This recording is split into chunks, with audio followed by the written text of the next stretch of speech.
Hello and welcome to Nerd One Podcast episode. Oh, fuck knows. No, it's 256. I want to say 267, but I don't know why. 267 comes to mind.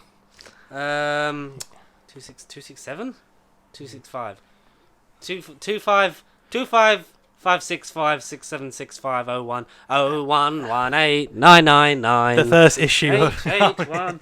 Yeah, we're just going to start again. This is episode 1. I'm George. 52. This is Connor. We are back from our adventures in time. Yeah, and space. And different points. Bridges Flash and points, you certain might points say. of view. We've lost 20 odd fucking hours. I can't be asked.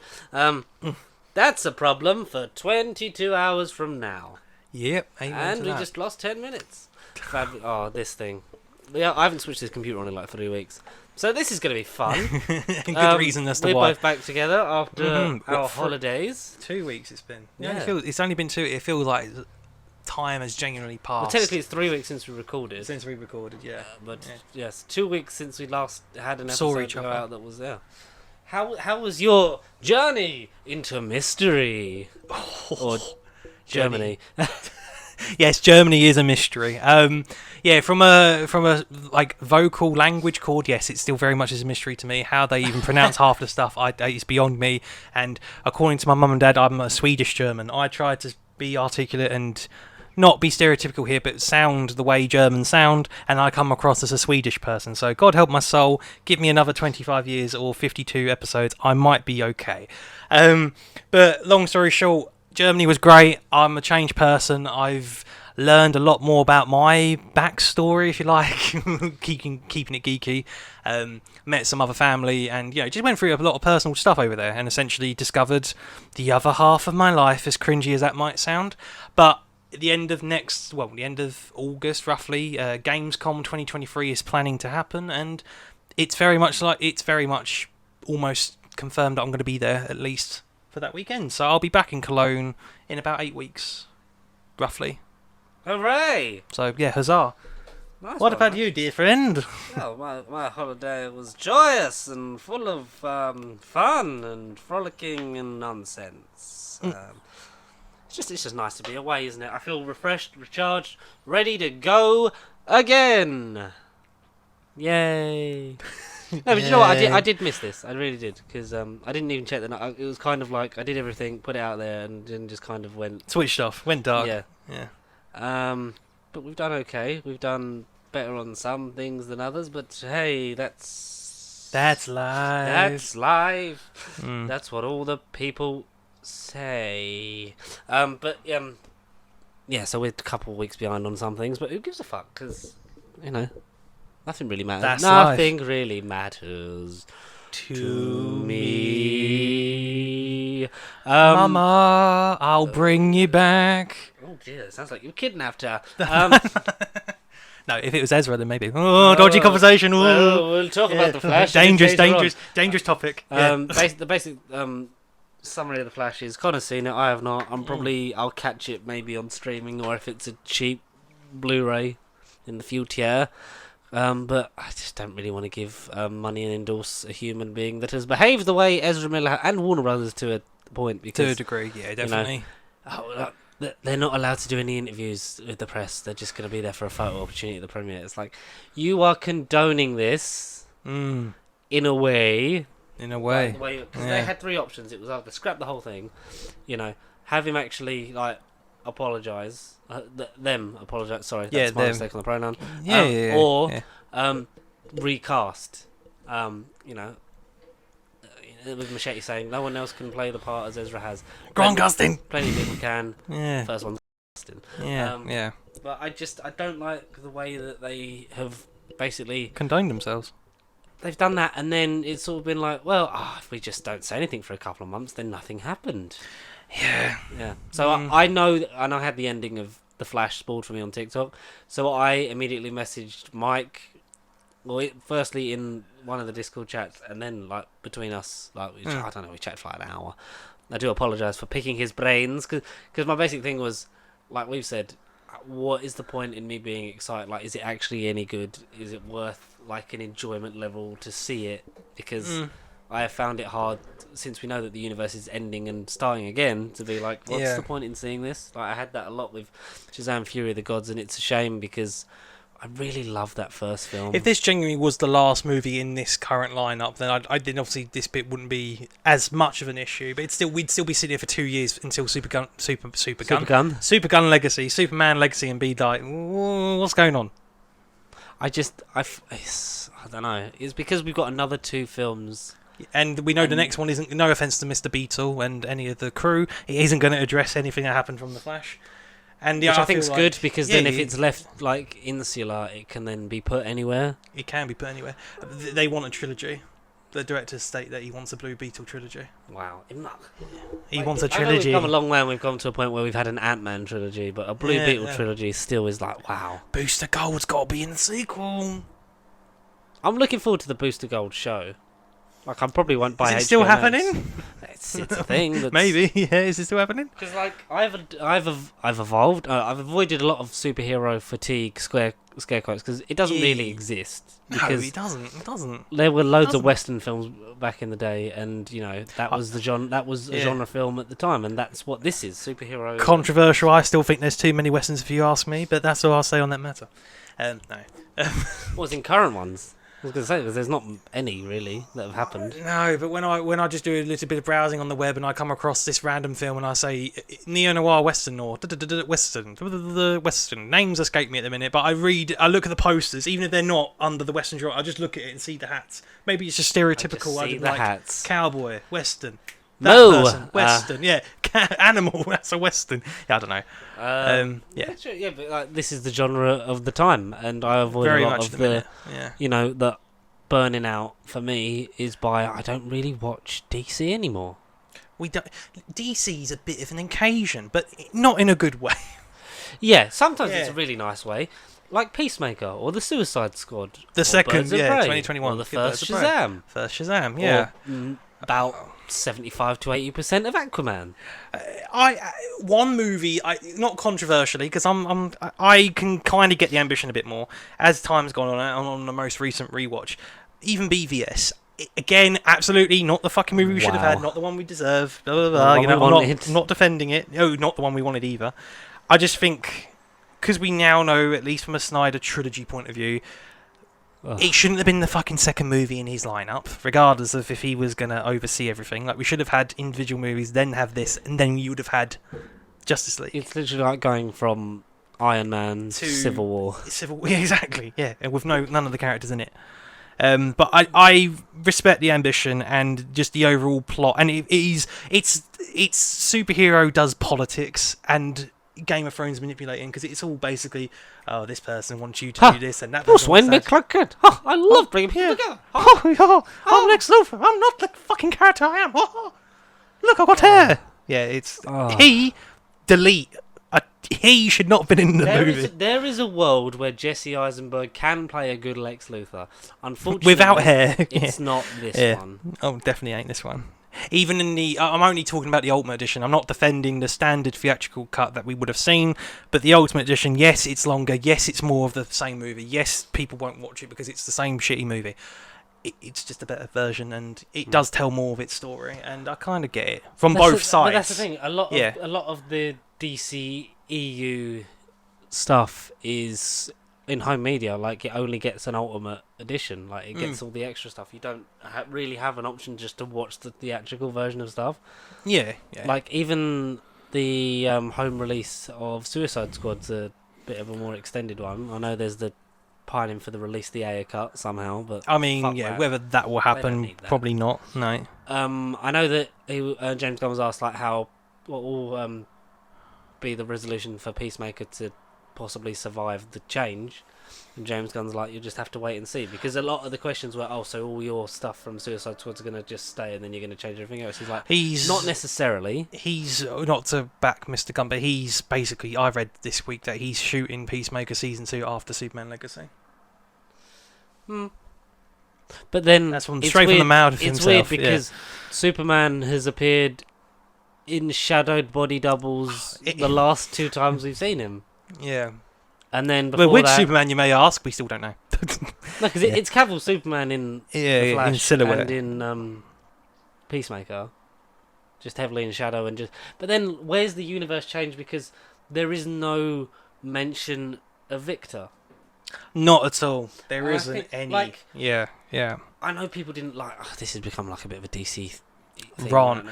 Like, Yeah. yeah. I promise you, we are in the process of we are going to actually structure a decent video. Oh, but this is a catch-up one as well. We're gonna like do basically how the DCU started, what went wrong, how it ended. Like we'll go through How the it could have been films, so all the much fans better. that exist. All the fans that exist. All two of them. All Yeah, the all two films of that them, yeah. exist. Yeah. We'll go up to Aquaman. Right. 'cause Lost Kingdom. I don't know what Yeah, it's because called. I assume Lost Kingdom. it won't come out before Blue Beetle comes out. So we'll just we'll have be able to talk about that as something we've seen, and possibly Aquaman 2 will be the thing of like, and this is where it's ending. Yeah. But This then is it's where not really we're at. ending because we've just got a turning point, and then Aquaman 2 is retroactively a DCU film because it's got. Why has it got a lead that leads into Superman Legacy? Yeah, I don't exactly. No, But- we really don't. That will be a thing, but for now, we will just as our catch up because the Flash, man, like it's just. Wrecker of the multiverse. Because what was he saying? Yeah, like, is it a rough idea of like, do we get an idea of who's surviving? Because like I said, I spoke in depth to Mike, and Mike was like, I think you get a pretty good idea of who's staying and who's going, but we still don't know 100%. Yeah, well, we don't. No. Like the only person that we seemingly know is definitely not in it is Henry Cavill. Yes, he's like, bye. Henry Cavill is definitely. Well, and now Ray Fisher. Well, I mean, we knew that because of his personal circumstances anyway, but the fact that Well, he, like you say, he's not mentioned at all. I think that's so disrespectful. That, like, Yeah, the character no, of I'm with Cyborg- you. Yeah. Say what you will about the character of Cyborg, he's really fucking boring, apart from Teen Titans. And Snyder Cut. Um, He is the Rocket Raccoon of the Justice League. Jovian Wade's very good as him in Doom Patrol, from what I've seen. I've not seen any other portrayals. No, yeah, I wouldn't know. Obviously, the circumstance that Ray Fisher Went through, yeah. It's shocking, it's horrible. And he was also kind of thrown in the deep end, because I believe he was predominantly a Broadway actor before being cast as Victor. Yeah. So it's hard to then go from that to, and now you're in this multi-million-dollar movie franchise juggernaut. Good luck. We have to carry this because you've got a film that we've announced on this graphic. Yeah. They all got pulled from. Like out of those films they announced, I think only 2 of them have happened. Tragic. Yes. Yeah, that's horrible. That is horrible. But in terms of the Flash, a lot of it, can it be taken seriously? We'll get into that in spoilers. Something that can be taken seriously is Aaron Taylor Johnson's jaunt back into the superhero world. Super villain. No, sorry, correction. He's not a villain. He's an anti-hero. Room 101? Yes. Can we put the word anti-hero into Room 101? I fucking hate it. It's just a thing of this villain's really popular, but we can't have them keep showing up because then they have to be defeated by the hero. So we'll make them like an anti-hero and the hero of their own story because they'll fight someone even worse than them. Like, he's bad, but this is a murderer he's got to fight. At least it isn't a person in a rhino costume. From what we get the trailer, jumping really far ahead. We get Rhino, like fleshy Rhino. Yeah, not in a onesie. it's like a blob. Yeah, it's like a symbiote blob thing. It's up his arm. It's turning him into an animal. But then having Craven the Hunter Hunt an animal down. Hunter movie be an origin for the Rhino makes sense. It makes. Yeah. Do you know what I also hate? Because Avi Arad, the massive prick, Spider-Man brick. we have to admit he had a good idea. Because it turns out that it was his idea to make the Spot the villain of Across the Spider-Verse. Am I a joke to you? People like the creatives thought like that was he's the dorkiest character until they read up on the power stuff, and obviously in terms of the multiverse, makes sense to have him. Yep. So hats off as to I him. tweeted, like a stop clock tells the correct time twice a day, once every 20 years, Avi Arad has a good idea. Yeah. So well done, Avi, for that. Yes. You've probably I didn't know it was his idea, but cool. probably somehow had a fucking hand in. He's had a hand in all of these because Toy Biz bought out Marvel in the 90s and stopped them going bankrupt. What was big in the 90s? Venom. That's why he's been pushing Venom since they started making the films. Dawn of time. Yes. Yeah. He definitely masturbated the day that Venom dropped in cinemas. He probably definitely did that. It's all he's wanted, and now we're getting the weird spum, the Spider-Man universe of mutant characters, movie villains, of many villains. Yeah, sorry, many anti-heroes. The spump. Yeah. Yeah. I think Craven works the most on paper. Yeah, I like the sound of Spider-Man. Because I agree with you. Yeah, our problem here is that the Spider-Man for this universe has not yet been revealed. We know that there is a something to do with Spider-Man. I think. How the fuck do you think that? I think Adrian Toomes from another universe. That definitely isn't the Birdman or Bat. Yeah. So we've got Venom. Whether we like it or not, we've got 2 Venom films. A 3rd Venom film is coming. Eddie, we are drunk. We should go skinny dipping. That's for me. That's my favourite use of Venom. Is that post-credit thing? Skinny dipping. Yeah. It was funny. And Morbius is intriguing. Fuck off, Jared Leto, you dickhead. Craven works the most without Spider-Man, I think. Venom works the least because Venom is a fucking mirror. Yeah, exactly, a mirror of the character. The black suit, Secret Wars stuff, and then the partition, and then the fucking infection of Eddie Brock. That's all integral to the Venom story. To the DNA of Spider-Man. Yeah. On paper, you can make Craven work without Spider-Man, so I applaud it for that. Aaron Taylor Johnson, interesting casting. I would have loved to have Craven in, because they wanted him in... the original version of No Way Home, which could have been him being they wanted a version of him being hunted down by Craven. Now that he's wanted and he's known that it's Peter Parker. And what do? You get the big game animal hunter in that's actually scary because he's just essentially all he wants to do. It's not this big take over the universe plan. He just wants to murder this kid to have him as his trophy. Yeah, that would have been cool though. Yeah. Aaron Taylor Johnson is interesting. I hope to God he never gets anywhere near Deadpool because we're going to have a Quicksilver joke. Yeah. Because at some point, they're going to be... Because apparently some of the thing up for renegotiation is to have some of the Sony characters appear in at least cameos in Secret Wars. Oh, dear God, no. Yes, so that would be the Venomverse. But the thing they want more is Miles and co. Whether that would be as is portrayed in Across the Spider-Verse's live action animation can just exist. Yeah, they could just or whether it would be they would live action cast him. I don't know where the grey area would be of they want to retain the rights to this version of Miles, and you can say that's character, but obviously by not having him be animated, it's if you want that version, that's the Sony, because Sony are very fucking territorial on what's theirs and what's not. Exactly. Yeah. It looks interesting, but also I'm kind of but what's the point of to it? A point looked interesting, but we all knew it was going to be shit because it was Jared Leto. Venom just is pointless because it isn't the character; it's a comedic take on. It's just a villain. Yeah. It's a caricature of a comic, essentially. Yeah. But I don't know. I like to watch. I like Craven. Yeah, it's October or something. Early September. Oh no, it might even be late September. It's October. I think. I'll see it. I'm more up for seeing that than I'm seeing The Flash. If The Flash comes on Netflix, I'll watch it. But that's a whole different thing. I just Across the Spider-Verse, Guardians of the Galaxy. If they were the only comic book movies this year, I think it would be well fed. We're very well fed. But between one perfect trilogy with the conclusion of Guardians 3, Across the Spider-Verse, we can maybe save it for next week and do its own full video on it. We'll do a whole thing on it. But basically, it's the middle act of this year's second perfect trilogy. It was amazing. But the fact that they've not recorded any lines for it yet and it's a year away, I'm happy. 9 months. We waited 5 years for this one. I'm happy to wait another we're 317 days away from it.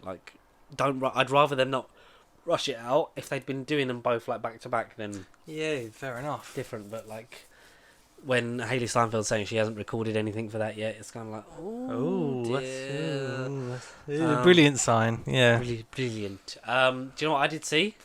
What did you say? I have seen, now that it's on Prime, I've seen Creed 3. Oh. I like it. For his first feature film, I think Michael B. Jordan has potential. Behind the camera, yes. Like, the only thing I didn't really like was the fight at the beginning, the slow motion, almost.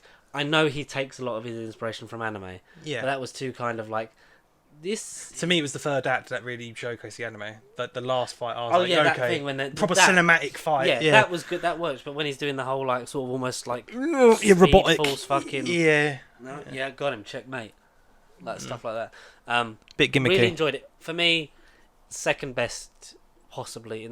But you know, like we've been saying before, like what great trilogies are there that aren't a comic book or a massive franchise movie? When you take out your Star Wars, your Indiana Jones, which we've got coming up 9 days. Is it 9 days to? It's 9 days to no 8 days to Indy because that was yesterday. Oh wow! And I've not watched any of them yet. Oh goodness me! I did put a thing out of. I've totally forgot. What's your favourite Indiana Jones movie? And we will find out next week because we're gonna go through. Is it? June 30th in the United States, but let's say oh no. I'll check Cineworld. Yeah, well, it might be a preview early showing, but fine. I mean, I'll prepare myself for the 28th. Without thing is, I think the only ones I can really think of now, as in great trilogies, are the Apes reboot and this. The main ones when you think if it's not connected to, I know they're both previous franchises, but in terms of a modern thing, trilogy, that's not already a major, that's not a Batman movie, that's not anything to do with the MCU, or technically movies that were trilogies in recent years. Oh look, they're now quads. Yeah, and Creed 4, inject it.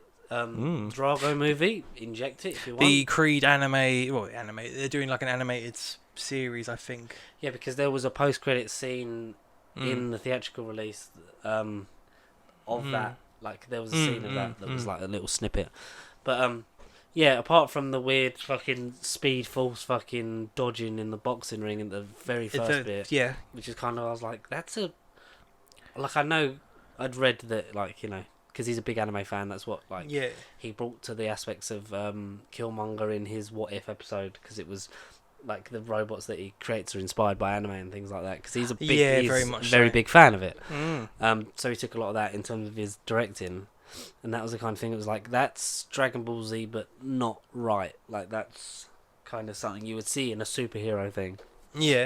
And it, I know it's stylistically, like you say, especially with the last fight, I think that just flows a lot better in terms of they're fighting through their past and everything. What's making them and pushing them on, and that bit when they punch each other at the same time, as it I like when it goes and there's no one in the stadium and it's just them. I think it's a great stylistic point. And then as that fades away, the cage and everything fades away as they hit each other and fall back, I think that's another beautiful shit. It's weird that they never mentioned Rocky.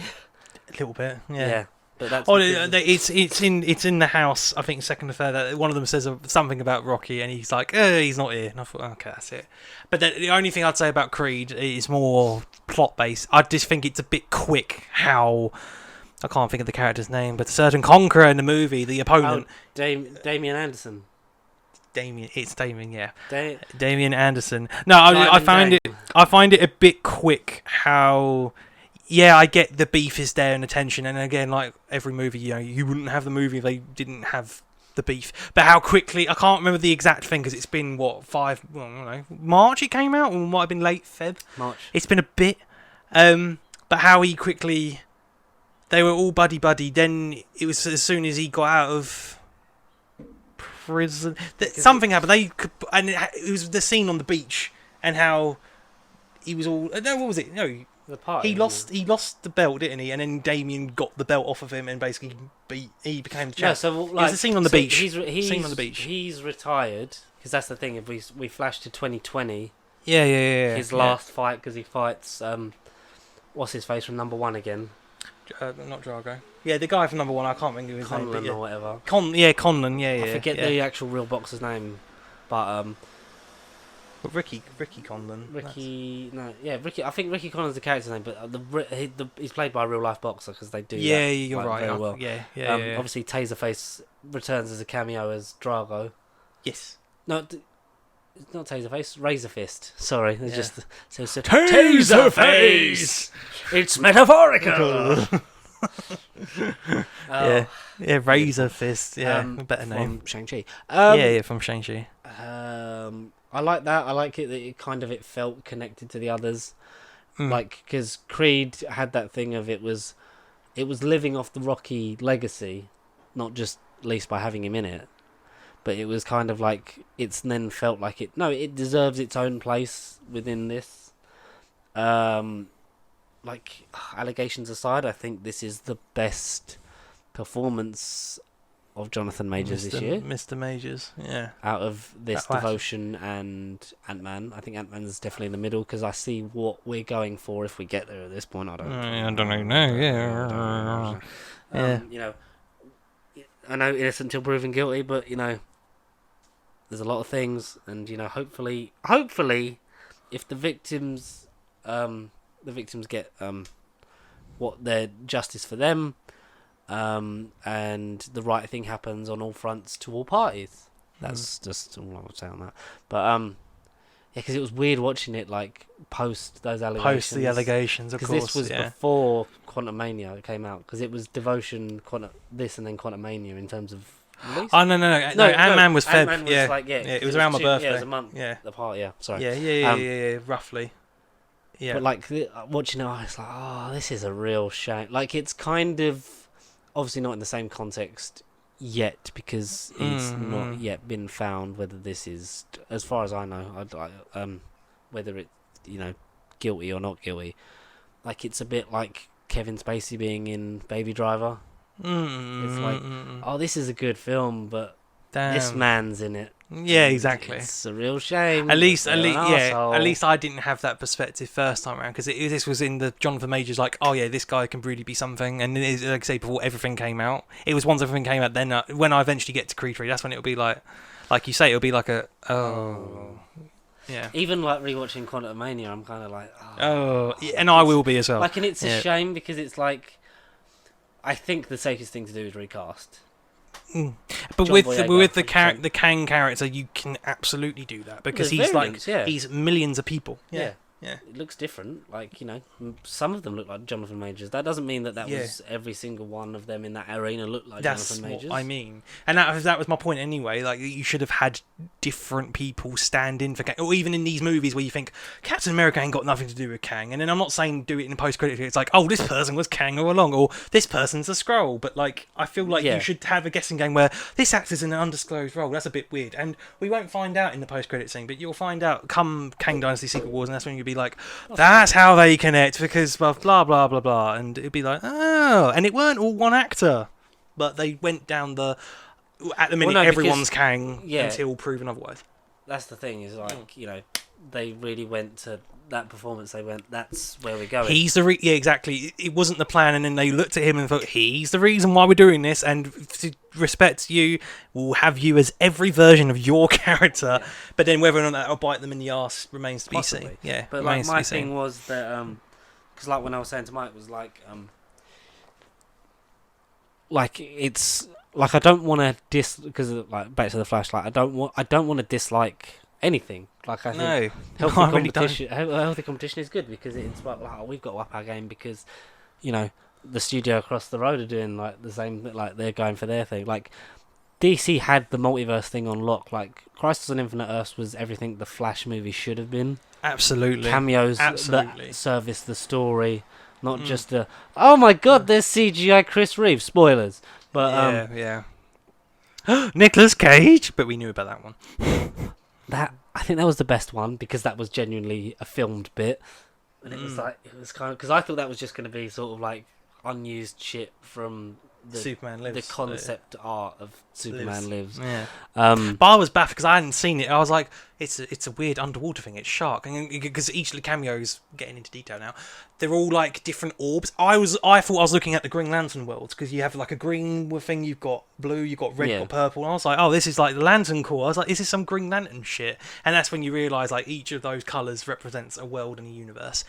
But then you look at the green one and it zoomed in and you saw like this weird fish monster thing, and I thought, well, this is a weird Aquaman, Alan Richardson, Smallville cameo. I was like, oh, this is unexpected. And you see the long hair, and I was like, it's young Jason Momoa. Nick Cage. And I didn't get none of it because I hadn't seen the concept. I didn't know it was from that. I was like, why is he fighting a random fish monster?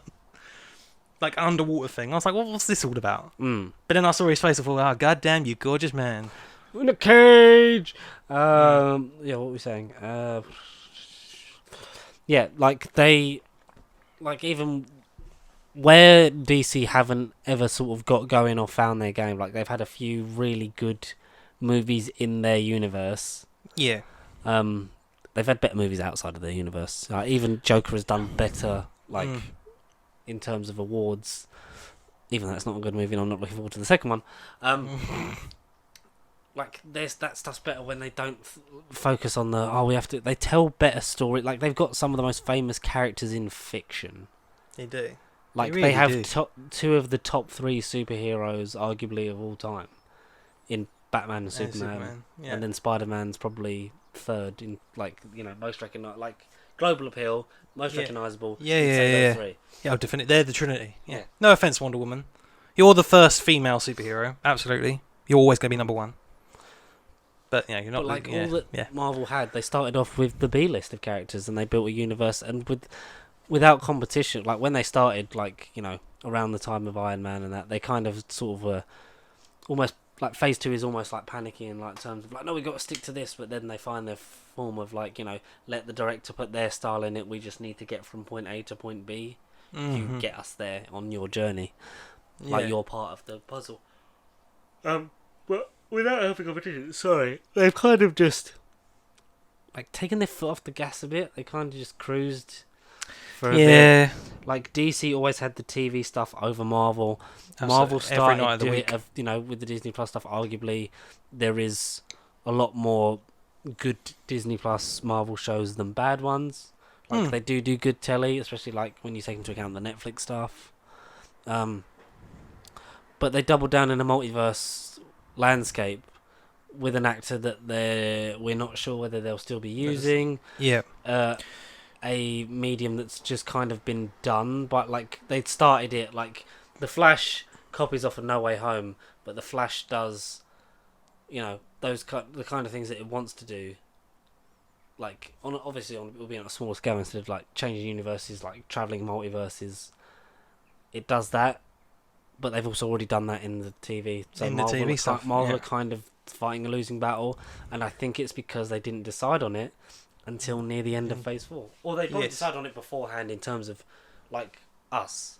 Like, in terms of us experiencing Phase 4, they probably already knew roughly where they wanted to go. Yeah. But they didn't when they were making Phase 4. No, they didn't. Yeah, no, they definitely didn't. Yeah, definitely. Because I know, like, there's the argument of its legacy, it's handing off because, it does a bit more of what they did in Endgame of like, and here's this, and we're trading off this for this, and there's a new Black Widow, and there's a new Hulk, and there's a new this, and there's new Captain America. Also, Eternals was originally was going to be, but Shang-Chi and Eternals were the first wholly new things.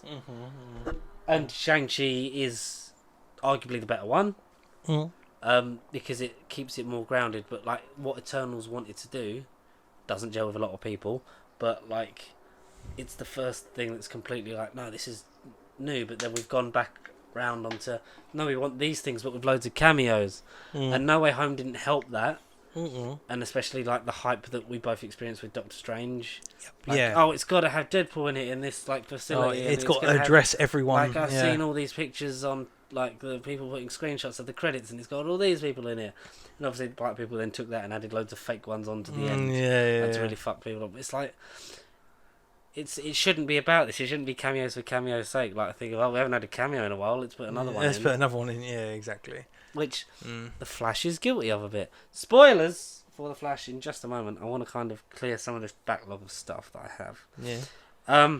Understandable. Before we go into it, I will say to you that that Sasha Cal has had a meeting with James Gunn and Peter Safran this past week about returning as Supergirl. She's spoken how she's really connected to the cat. Like she's got a deep love and connection with the character, and would love the opportunity, in whatever way, to continue play her again. So there's that, a positive. And someone also said this tweet, which I thought was quite funny, and I thought I'd share with you. I will wager $1 fictional, of which I shall never pay, that Sasha Cal will appear in Fast 11 or 12 as the niece we never knew Letty had. Wow. Okay. I can see that. Yes. Or if they were going to do like a Letty prequel movie, her younger than Michelle Rodriguez, you do her. Wow. Okay. That was a bit of a funny thing that I thought. That's a weird that's a meta tweet, but I can picture it. She fits in the car. That was weird. Yeah. I hope she continues as Supergirl. From what I've seen of her, I just think of how she comes across in real life as well. I just think she's a really sweet person, and for her first feature film role, and alright, it's a bit of a fucked up production, left, right, and centre, but she did a good job for the role she was given. Yes, she was fine. Oh no, 100%. From the creators of Game of Thrones comes a stunning new blockbuster series unlike anything you've seen before. The first look at Three Body Problem. From David Benioff and D.B. Wise. This was at Tadum for Netflix. Yeah, what is this Tadum stand for again? Because I keep reading about Tadum. It's the stand-up, isn't it? It's the stand-up. The start-up. It's the noise. Yeah. So they just called it Tadum. That became almost like their DC fandom kind of thing, where they announced like new and upcoming. Everything. Yeah. Because I think we got to look at season 5. Well, not like I haven't seen the track. Yeah, like it's there's a bit of Joe in it or something. Yeah. Like they've got Penn Bagley to do something. Yeah, which isn't hard because Ben Bagley is fantastic, and he can look like Joe in anything he wears. Just put a cap on, he looks like him. I would love. I'd love him to play Mr. Fantastic. If it's not I think. Yes. I think the Krasinski thing means less in Doctor Strange if he doesn't then go on to play. Doesn't come back. Yeah. Because we've done that whole thing of everyone in that room has played a version that exists in our bar Patrick Stewart. Yeah. Like they've all played the counterparts that exist in our universe, so it would make sense for if this is the nearest to our universe in terms of personnel. Yeah, you get Krasinski to do it again. Yeah. That's a story for another time. Batman Cape Crusader is described as everything Bruce Timm wanted to do with Batman the Animated Series, but couldn't because it ran on the kids' channel. Oh. Because that premieres on Max next year. Okay. Well, so it is just like a young adult animated series, is it? I didn't know what Cape Crusader. That looked like the Spotify show. That logo, the Spotify logo thing. Yeah, so basically it's like the animated series, but a bit darker and a bit more sort of, adult. Oh, no, not for kids then. No, that's the thing. Like because it ran on the kids' channel, things that they wanted to do with the animated series, they couldn't do. Oh, I see. Okay. This one was quite funny. So this is, will Ezra Miller be returning as the Flash? This would be a ridiculously bad and irresponsible choice for the DCU. So yes, they probably will. Yeah. There's lots of things like scrolling through my holiday shit. Okay, so the box office for comic book movie Thursday night previews in 2023. Guardians of the Galaxy 17.5, Ant-Man 3 17.5, Across the Spider-Verse 17.3, The Flash 9, Shazam 2 3.4. Oh dear. It's projected to make less money than Quantum Mania. I think I read Flash that. is? Yes. Well, they've already I think it's done well at UK office. I read today, but it's basically projected less and earned less than they forecast already. Zoe Saldana, whose birthday is today, happy birthday, because we know you listen. Oh wow, happy Zoe. birthday! Oh. So it was because they delayed a load of Marvel stuff. Deadpool got pushed up. It did. Deadpool's now the first film of next year. Woohoo! Amazing. Which I think we just need one that we can just turn our brain off. Switch off. Have a nice fucking goodbye letter to Fox. Forget about the conflict of the multiverse. If Wesley Snipes' Blade turns up, it's immediately the best film in the MCU. Just as a thing of, I want them to, like, I don't want it to be a thing of just cameos, but we know that there's an aspect of this is the last foray into that universe, the Fox that universe. era. So they're going to kind of take the piss, but also give some people a chance at redemption. Yeah, I agree with that. But a load of the Avatar sequels, 3, 4, and 5 got pushed back, meaning that I think number 5 currently is on track to 2031. Yeah, which Zoe Saldana put on her Insta story. Like, great, I'm going to be 53 when the last Avatar film comes out. I was 27 when I shot the first Avatar movie. And she is 45 today. Happy birthday, Zoe. There you go. The more you know. What else? Yeah, Avatar sequels moved to all in December of 2025, 29, and 31. So 2 years. 4 years. Yeah, 2 years and 4 years, and then another so 2. we've got however many years between 1 and 2. Fucking 22. Too many. 2009 and 22. Yeah, so that's. So it's 10. It's like 11, 13 years. Yeah, 13 to 25. It was originally 24, wasn't it? And then pushed it back a year. Yes. So then it's 3 years. Then 4, and then 3. 2021, yeah, 2 years. Yeah. So that's a lot of years. A lot of years. So the new MCU release dates are Deadpool 3, May 3rd, 24. Yeah. Captain America, Brave New World instead of New World Order. Oh yes. We saw the infamous photo of Harrison Ford and those jeans. Is he turning into a certain raging alcoholic monster at all? No, he already is a raging alcoholic monster. It's Harrison Ford. Have you seen the interview? Like, it's on the Dial of Destiny junket. So it's like what is a red Hulk? What is a red Hulk? Who's Doctor Strange? It's that, isn't it? Like, what is a red? Well, it's news to. I can. Sounds like a lot of fun. Sounds like a lot of fun. That'd be really cool. Like, do you know what? I love Harrison Ford in anything other than Star Wars junkets, because a lot of the thing of like, are you excited to see the Han Solo origin movie as a fan? Not really. That's the best thing at Star Wars Celebration, hands down. Not really. Oh dear. But like with Indiana Jones and stuff, it's like, no, like this is his thing that he's loved, and like even like the MCU stuff, he's like, oh, everyone's done it, and it's kind of his foray, and like he's able to do this because he's like, well, fuck it, like I'm 80, like what else is gonna happen? Like, I'm Harrison Ford, of course I'm gonna be cast in one of these. If I say, like, Kevin, like, I want to be in one of your movies, like of course we're gonna get President Ross. Yeah. I think we're gonna get President Ross. Yeah. It will put him in a position of power to create the Thunderbolts if he is part of the government, and plus we haven't had any acknowledgement of the president, like the president, what the MCU sense. Because there's not for a while. Because was it a different president in Falcon Winter Soldier? Your guess is as good as mine. I can't think. It's been President Ellis for a little while, because I think it's Obama, and then we've had the fictionalized ones. Because Ellis's one of Ellis's comments is on the Smithsonian exhibit in Winter Soldier. Okay, like welcoming back to the world or whatever, like, and there's brief allusions to it, and I don't know if and when he is still alive as a character. So he snaps. That's how you get back into the, the government thing, and like then you create that animosity and that at that level for Sam to play off of.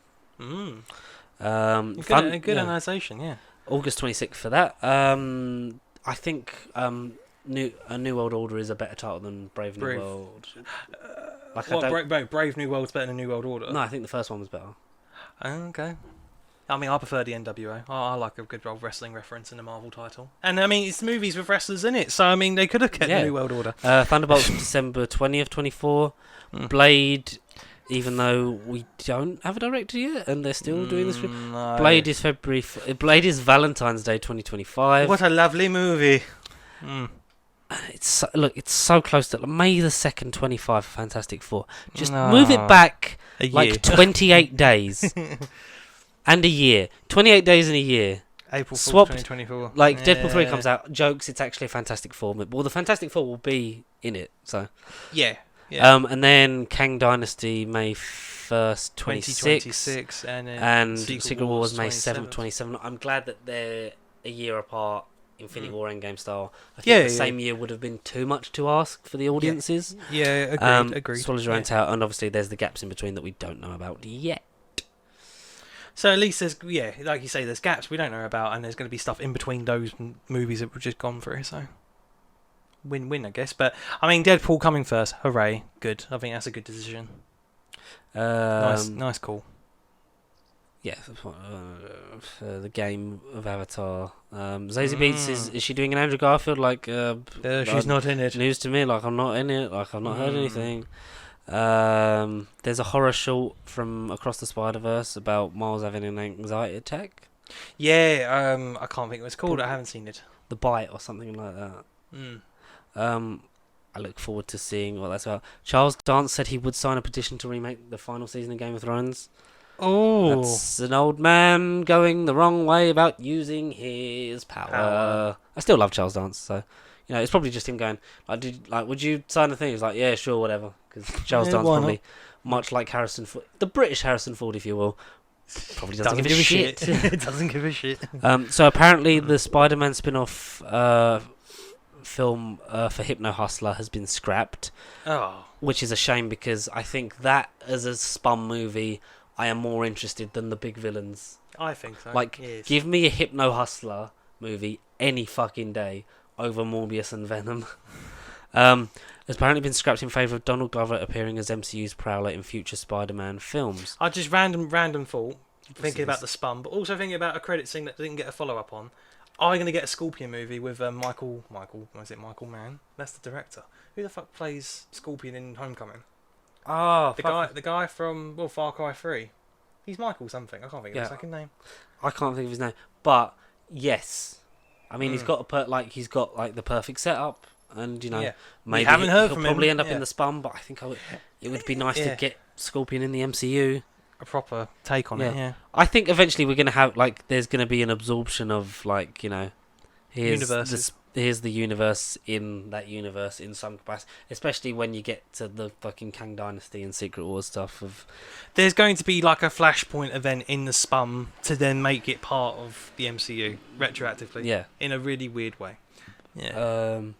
Now, speaking of a fucking crisis point. That's gonna turn the tide, and it's gonna be a multiverse and be over in the Flash. Claire Foy, Olivia Colman, and Imelda Staunton will all reportedly return to portray the Queen in the final season of The Crown. Wow. So we're going to get new stuff from Claire Foy, new stuff, yeah. 6 to 8 years since she's played it. New stuff from Olivia Colman, and obviously it's the final season. It'll be Imelda Staunton will be the star, so maybe it's kind of... Because season 6 hasn't happened yet, is it? No, I think it's 5. Five's happened, but 6 is happening because it was always 2, 2, and 2. That was the split. Yep. But Lars said to me, maybe unless they're going now, because originally it was going to be each thing was a decade. Yeah. Maybe they're going up to the end of her life, and now that she's sadly passed, maybe you honour it by having sort of a kind of look back on different all bits of her, an aspect of her life to kind of just sort of wrap up and say thank you for goodbye. everything you've done. Yeah. Bye, Mom.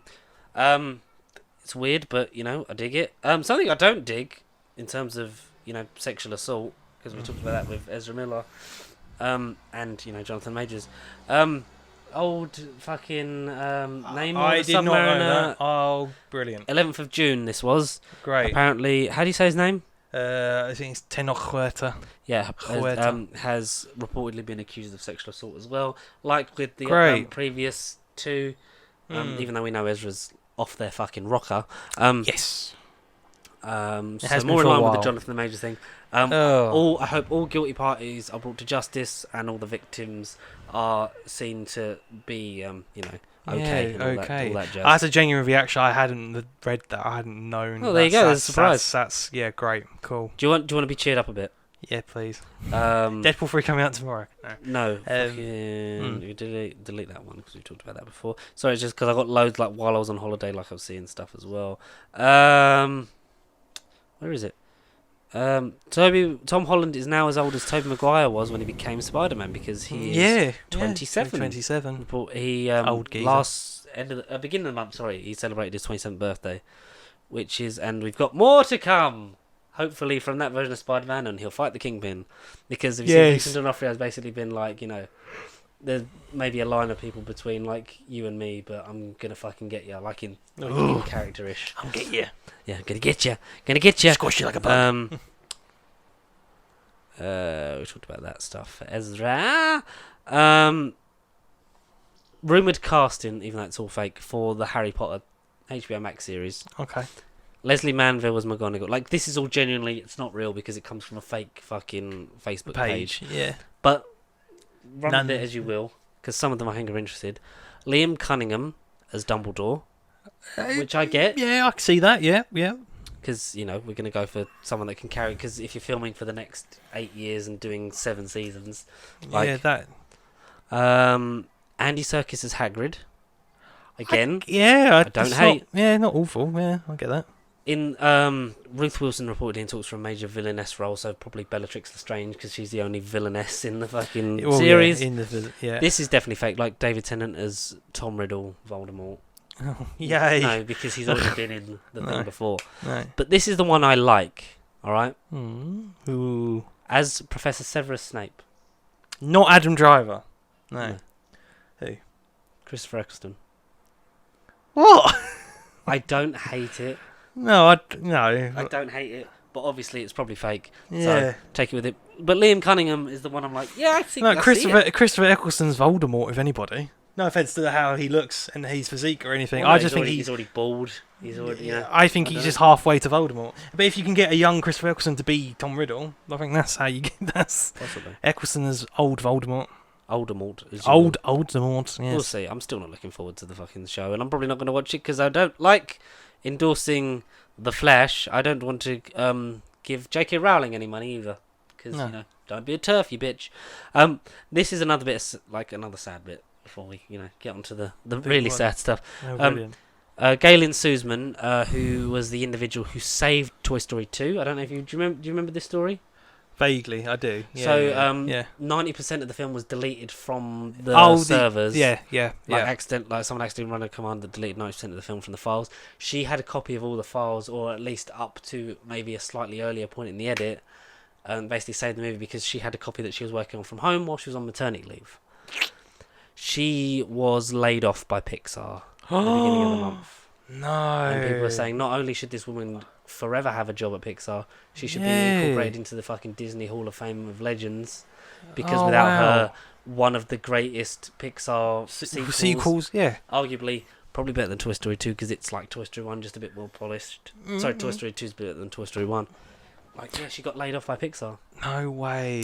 And this is not stuff that I've saved, but I saw this because part of the celebrate the Disney 100 years thing they've been doing. Centenary celebration, if you like. Yeah. They've been Pete Docter, the current CEO of Pixar, best known, was originally the director of Monsters Inc. and Up. And then became CEO after John Lasseter, the founder of everyone's favourite childhood films, turned out to be a sexual assaulter. So that's why Pete Docter's the guy. He was talking about how Disney Plus has kind of, affected the Pixar market in terms of their originals, because he says, obviously, it's always been the case, but, it's more expensive for a family of four to go to the movies, especially when they know that they can just wait a few months and it's on Disney Plus. So maybe that's, a big... Not a thing of not putting it on there, but maybe putting it on there later on, to a thing of if I want to watch it now, I'll go to the cinema, or it's a long wait to the Blu-ray and the eventual Disney Plus release of it. And also has affected and he was also talking about that affecting how they've gone about their originals, because it's a thing that's they've tried some of them straight on Disney Plus, Turning Red and Luca, which I think are two of the better ones. I think Soul deserved a theatrical release because I really enjoyed it. But stuff like Elemental, which is the next one out at the beginning of July, they want to move back into, like they've said, everyone, in terms of a kind of Rick and Morty-esque way, everyone's wanting us to do something familiar and what they've done before, but it's also important, to remember where these came from. At some point, they were all originals. There was just a Toy Story, a Bug's Life. I know there was Toy Story 2 early on, because Disney basically went, we want that. That's a marketable thing. That's making toys. But you had your Monsters Inc., your Finding Nemo's, your Ratatouilles. They were all original ideas. And then it's churned and churned. But people are quick to point out that, but dude, you're making Toy Story 5. You've announced Toy Story 5 and Inside Out 2. It's all well and good to... But some of that could not be directly Pixar's decision. That could just be corporate. Disney going, we want this. Markability, get it out. Because my mum went to Disneyland Paris over her birthday.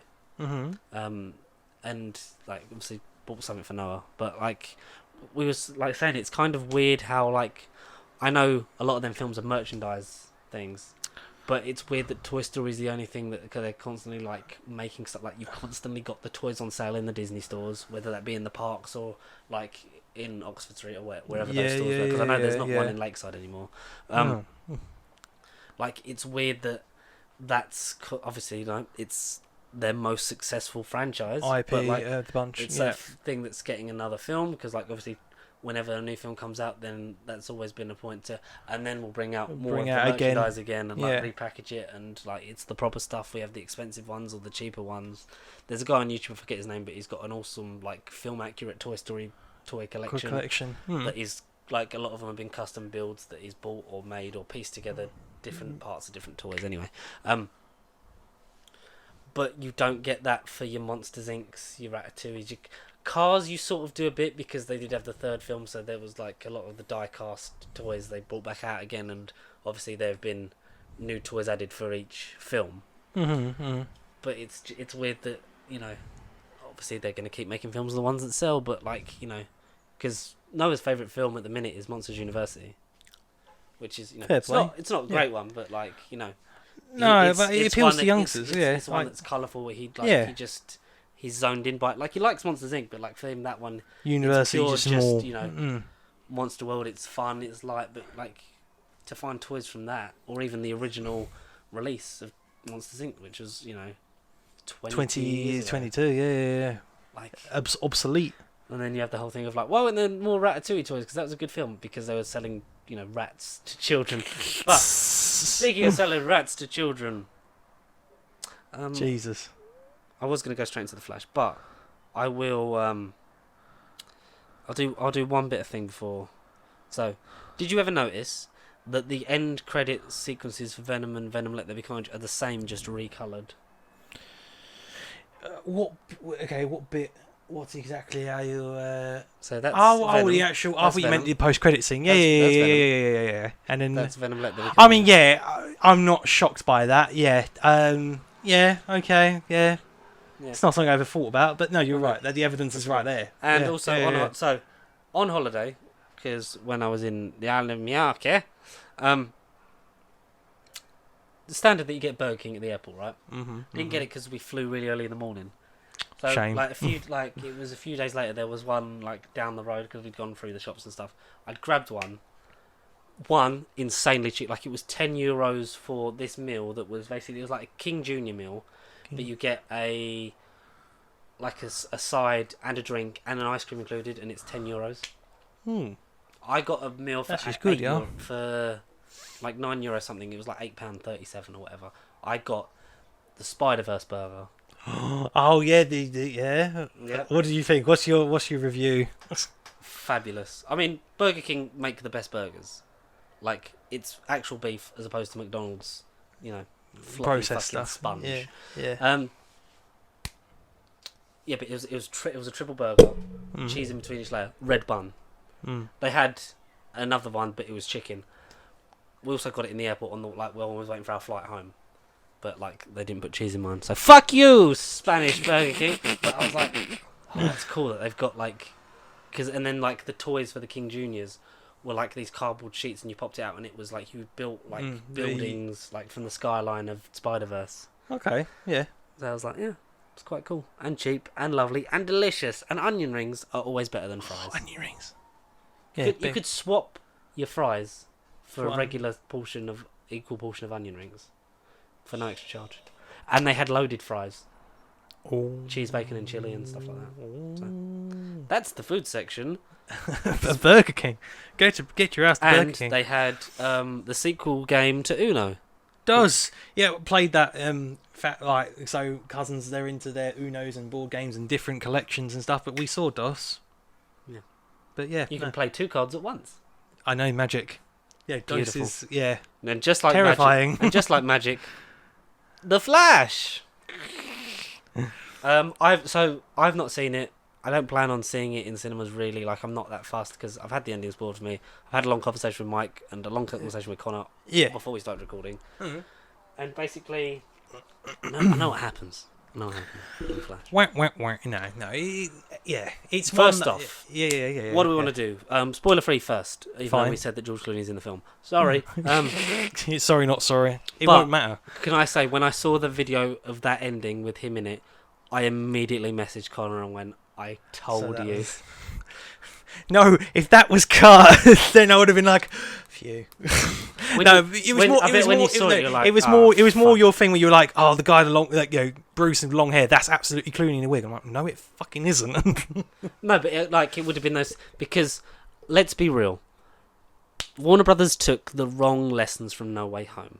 Yes. Let's get the, not widely regarded as the greatest version of this character, and let them have a moment, albeit it's just at the expense of a punchline to sort of just leave the movie on. Had they been in the Keaton role, that would have been more of a redemption for Clooney. Had they put him there. Or obviously, people would want Val Kilmer, but hey, Flash, medically, I'm Batman. What does George Clooney speak?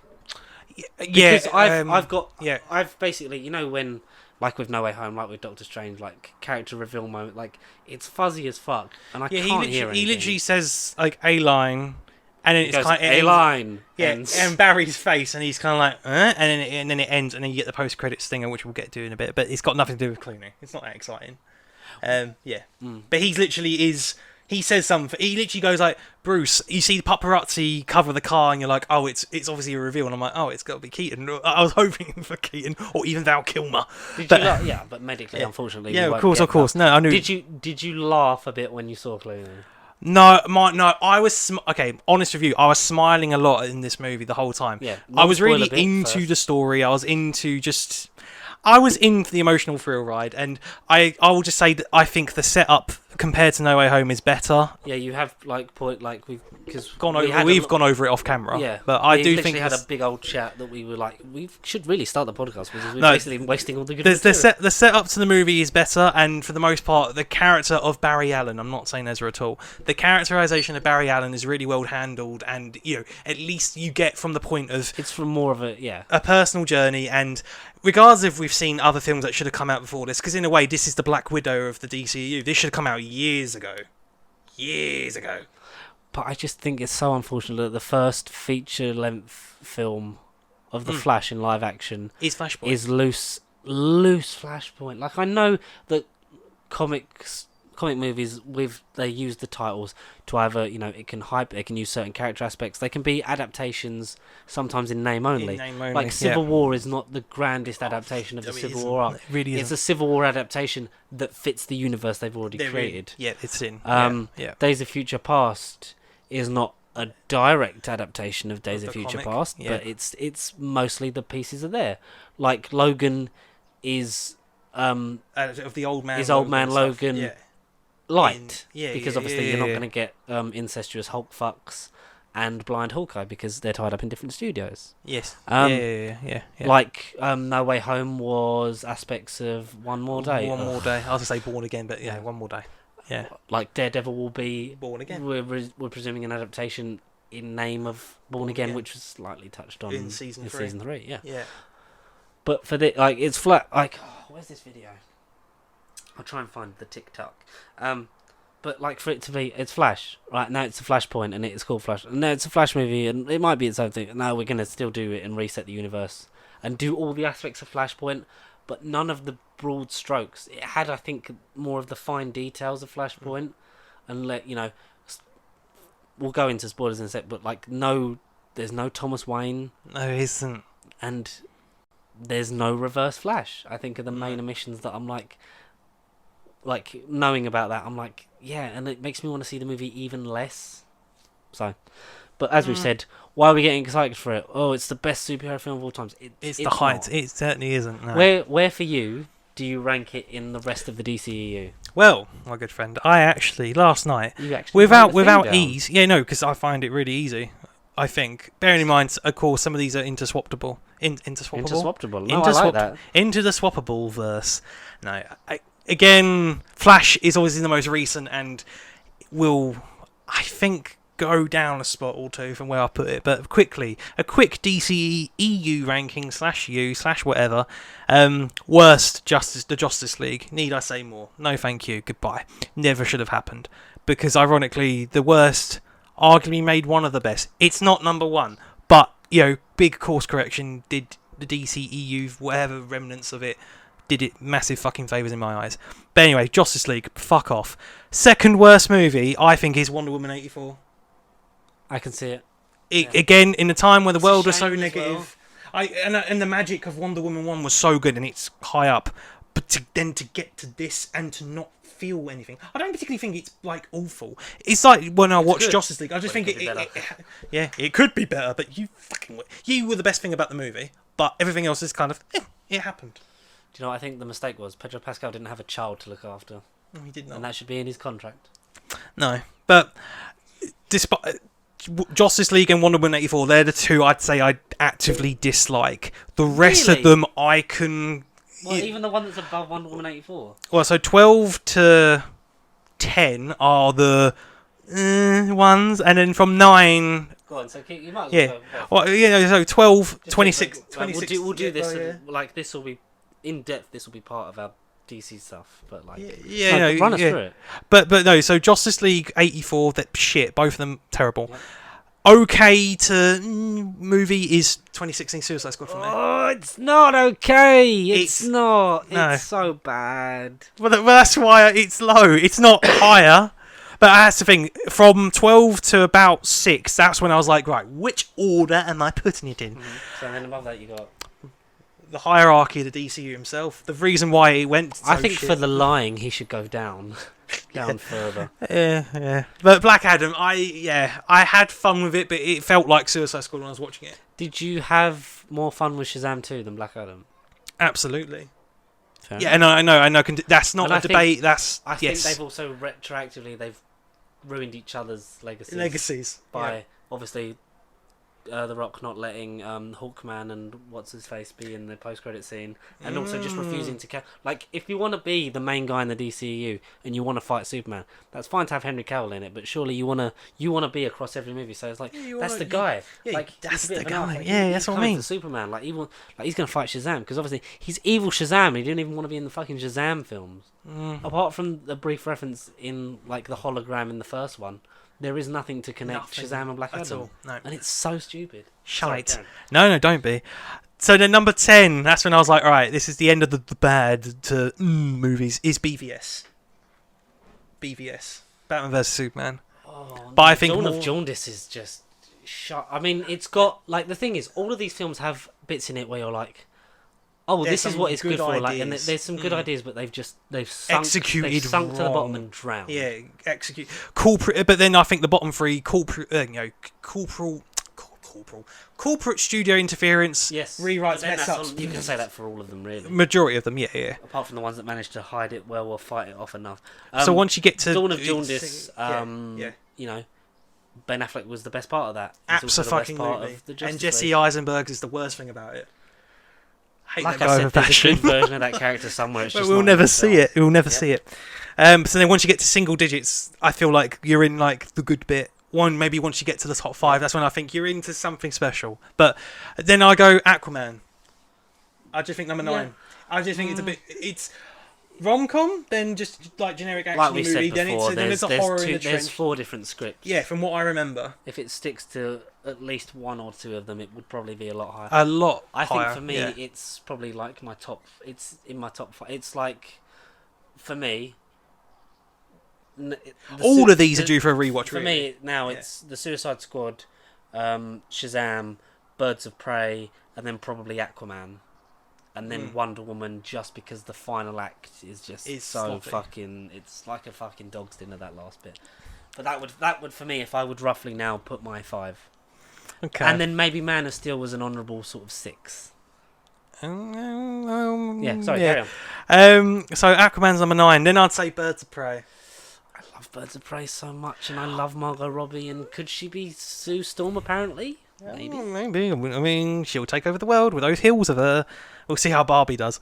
But how that's going to contribute to the freaking BCU, the Barbie Cinematic Universe. We won't know. I'm here for it. But Birds of Prey, yeah, fine.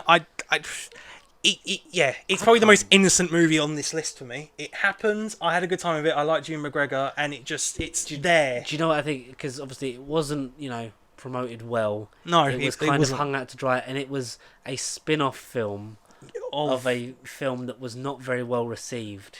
No. But the only thing that was well received, arguably, was her character. Yeah. But I think if you watch, they flow into each other.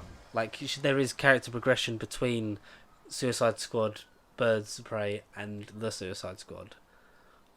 Those last two versions of Harley, that's more of the Harley Quinn that we want, and hopefully something that possibly we won't lose. My whole thing. I'll get into it in a second when we do the spoilers. But my whole thing is, I said to Mike, with the Marvel Netflix stuff coming over, it's either all of them or none of them. Yeah, you can't do the in between. Weird in between. Shit. Do or do not. There is no try. Yeah, that's what they're doing. They're trying. They're not making things clear.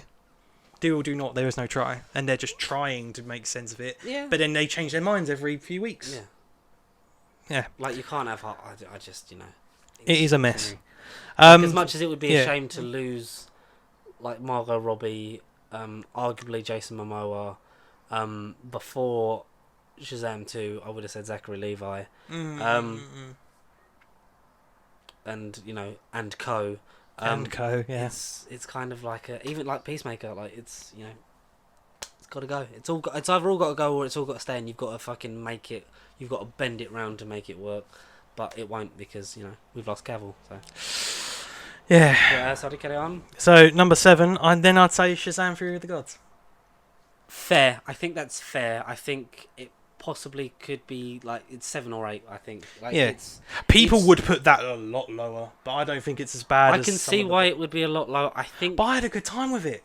I liked it for what it was. I liked it for what it was as well. I think, if anything, the third act is this where. Year? Yeah. It's still quite recent. I've not written that down on my list. Fury of the Gods. Did you actually see it then? When did you see it? Recently or No, I think I spoke I'd seen it. I've seen it, but I don't know.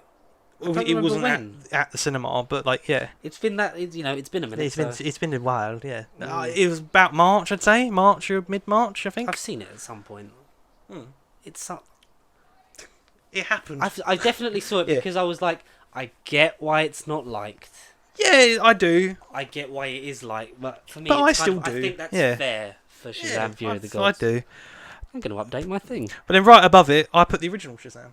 It's not as good as the original, but I still had a lot of fun with both of the movies. And no, I think Shazam is one of the best things of the DC because it's when it fully embraces. Well, that's the thing. I think 6 to 4. 6 to 4 is interchangeable for me, exactly, but at the minute 6. Right, and then this is where it's the DCEU, so it ain't fucking great regardless. But I'm just gonna recent watch might put this as high as it is, but I really did dig the story of the Flash. I know it isn't Flashpoint. I know it isn't the movie I want it to be, and it still isn't the movie I want it to be, really. But I still had a really good time with it, and there's more elements about it that I liked or was entertained by. And maybe because I was just expecting a Venom or a Sony Spum film. I feel at least with some of these... Well, with The Flash, I feel it was trying to be something. 12. That's where I put it there. Okay, at least you remember where you watched it. So roughly. far... that's your ranking. That's not your film order, isn't it? Because I watch everything in order. But yeah. Okay, so I've seen 25 films this year. You're proud of me? I am. 25. Yeah. Good one. But then that's counting Power Rangers and the KSI documentary. I mean, I still need to put some... I need to watch some Netflix shit and digital stuff. Do you think that top 5's okay? Yes. Yes. I feel like there's a gap there that a few could go in. I think Shazam's better than Quantumania. Hot take. I'm going to rewatch Quantumania and then find out. Yeah, no. Based off of, I think definitely Murder Mystery 2 is above it, but Bandit. Have you watched Bandit yet? No. Need to watch Bandit. No. Very good. Yeah. So you've got Flash. Yeah, number 5. I mean, recent, sure. I just had to sort But of get then it that out. does happen. Like, if it's Yeah. good or if it's bad, it definitely settles into one of those extremes, and then it kind of has to actually settle into where you find it. Like with our Yeah. MCU stuff, as like some of our stuff's chopped and changed a little bit over the years. There's I probably mean, been this some, film and list there's some ain't fine great. margins as well. There are some fine margins, but I feel like this film was, without even thinking about it, this was like all gut, and I was like, yeah, I'd put that about that. I didn't have to think about it too much. This was just kind of like you say, you had a good time watching it. and I'm not gonna lie, I do like. I want to watch it again. You can watch it again. I want to watch it again. No, I do. I enjoyed it. Watch it one more time because you're technically not paying. Unlimited. Yeah.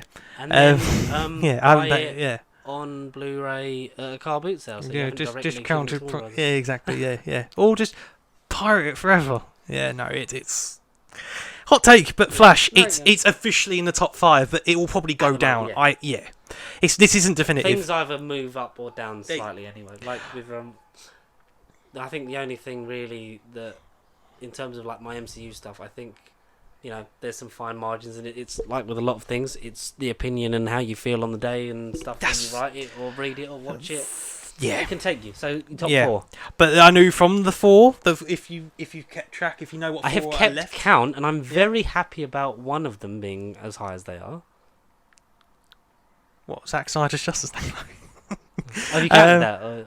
Yeah, I've put all 14. Well, all 14 installments. Yeah. Okay. I think It's I mad know that this is like less than half of the MCU, No, and it's been so quick. fucking long, 10 years. But to number 4 we should anyway. be on I thought, Infinity War by now, Oh, I know. but DC style. We should have Darkseid. Uh, So number 4. Number 4. Wonder Woman. Okay. All right. No, that's cool. Original Wonder no, Woman. That's cool. Yeah, I think I know how your top 3 is going to line up. So you know what 3 are there? So correct me if I'm wrong. We've got the Suicide Squad. We've Yes. got Man of Steel. Yes. And we've got Snyder Cut. Yeah, they're the 3. So I'm gonna guess. Are you gonna do 1, 2, 3, or just 3, 2, 1? I will do 1, 2, 3. I'll do 3, 2, 1. Yes. I think. Make it more dramatic. I think third you're gonna put Man of Steel. All right, fine. Okay, I'm not that hard to read then. Oh, I mean, I'm easy to read, but yeah, Man of Steel is 3rd. And I think. Look into my eyes a minute. What do you see? I think you're gonna put the Suicide Squad 2nd, and No, Snyder Snyder Cut 2nd. I ain't got time to watch 4 hours every night of the week. That's the only I like coin toss between 2 of the best movies. The only great movies in this whole list. Man of Steel. Man of Steel is a fine wine. I feel the more I'm gone back to it, the more I find something in it. Yep. No, Man of Steel, I get. I enjoy it. I think the score's the best part of it. I think the only annoying thing is because it came after Dark Knight and Dark Knight Rises, it was like, right, we're starting our universe with Superman. What we need is to make the Nolan theme. We need to do Nolan's thing. Yeah. And our superhero that's full of hope, we need to make dark and gritty and moody. Depressing. It's not it. It's not the character. No, it isn't. Like I said before, Henry Cavill has a great Superman in him, and he was apart from, and you're gonna hate it, but the best portrayal of Superman on film by Henry Cavill in the DCEU is at the end of the Joss Whedon version of Justice League. Like he's like, I'm joking. I was like, oh, I take it back. I wish I was dead. Like that stuff with Cyborg Joker. It's like there's Superman, full of hope and kicking ass. That's Superman. That is the boy wonder. Yes. Yeah. Apart from that, no one has got it right. No. But No. Bruce, please. Oh, fucking just Save Martha! I just say that name. Yeah. But he gave us that moment, Batman v Superman, and we can all be thankful. Just like The Flash. Spoilers. Yeah. However tied, any of the viewers, if you're that tied to the DCEU, that's every conversation I had with all my friends. Whether you were involved in the scene like we are, or very much like, oh yeah, this film's coming out. Oh, now it isn't this film. That is legit every conversation we've had. It was, oh, it's meant to be this. Now it's this. Now it's that. Now it's this. Oh, good luck. It's out in 3 weeks. I don't even know what it's about. Let's have fun. That's the film. The whole film in all those years. But since 2014, yeah, it was in development, or it's when it actually got announced. Madness. In 9 years, 3 weeks before the movie. We still had no clue what happened in it. And even after watching it, we still kind of don't really know what's happened after it. Which ain't particularly great. But Flashpoint, destroyer of the DCU, it fucking was. But, yeah. Flash earned less at the box office this weekend than Black Adam did in its opening weekend. And that's shocking. He said the hierarchy of power in the DC universe is about to change, and his movie made more than Shazam 2, and a movie featuring most of the Justice League. The Flash, so maybe he was cooking after all. Yeah. That went well, didn't it? Yeah, very well. And also there's new images of the cancelled Batgirl, and everyone's like pining for release the Batgirl thing. I mean, because you get like more of Keaton and Batgirl together and stuff, and it's like,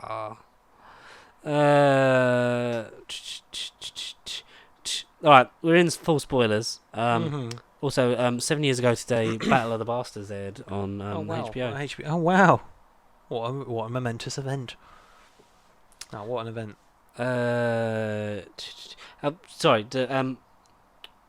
Have you seen the new series of Black Mirror dropped? Season 6 dropped? I've not. No. I feel like Streamberry is part of that because Netflix have changed their name to Streamberry. Yeah, I've never. Yeah, I just thought it was an in-universe gag. I didn't know what Streamberry is. Yeah, I thought it was. Part so of that, so it is a thing. Well, it's. Join the Streamberry family. Yeah, welcome today. to Streamberry. What the fuck? Yeah, because all their things, like even their US ones, have changed and that. So you'd think so maybe at Tadum they've announced it. Maybe they literally had a. You are awful. Well, that's lovely. I think. What a message. I think that's a Black Mirror episode. Anyway, yeah, that's very good marketing if it is. Yeah. Spoilers for The Flash. It's Flashpoint, but it's not as good. Positives. Sasha Cow. The CGI. Said no one. Sasha Cow, she's like through the roof. She was incredible. Yeah, the CGI's meant to look bad. It's meant to look like shit. Okay, and there's also one insulting the work of the hard-working visual effects 100,000 people that whoever do it. The fucking grind to make this movie on time. And like the many versions of the movie that you've made them work on, that we won't ever know about because it's logged in a vault and deleted off of hard drives. But hey, thank goodness for cloud storage. Some fuckers will probably find it somewhere. Release the Batgirl. Keaton, good? He's nuts, but I wouldn't say it's Tim Burton's Batman. Like, he's kind of... No Way Home, I appreciate the fact that it was Garfield and Maguire, but from the ones that we knew. And they went the extra mile to me, and that's how it was all like, oh, cool, it's the same ones. Taken out of their film, Whereas this, so this could have felt like this was a 99.9% Burton verse, but not the one for me. Yeah, and obviously because, I know... They've just used the likeness of Keaton. So, it's a version from a different universe that just happens to be Keaton. And happens to have the Elfman theme in the background. Well, like, little bits of the Elfman theme. The soundtrack. I like Benjamin Walshback. I probably butchered his name. Benjamin Walshback soundtrack. I like a lot of the score. Mm-hmm. But even the way that he puts the Elfman theme in the I Am Batman track, very, very well handled. It doesn't feel too... forced and Keaton-y and it's definitely the same universe because like I say to me characterization wise it doesn't feel like the same character, but it's not knocking Keaton's performance because in terms of him being in the suit he does more physically than he ever could have, but obviously that's due to production and the time that we're in, pun absolutely intended. Keaton was good, it just wasn't the same Batman from his universe. That's all I'd say about it. I felt the cameos galore. You get one at the beginning. Well, actually, it's spoilers, isn't it? We might as well say you get a nice and I think surprising cameo for the most part in the form of Wonder Woman, Gal Gadot. Mm-hmm. After hearing that it was cut, she's in it now. She's not in it. They was all in it, and then they weren't all in it.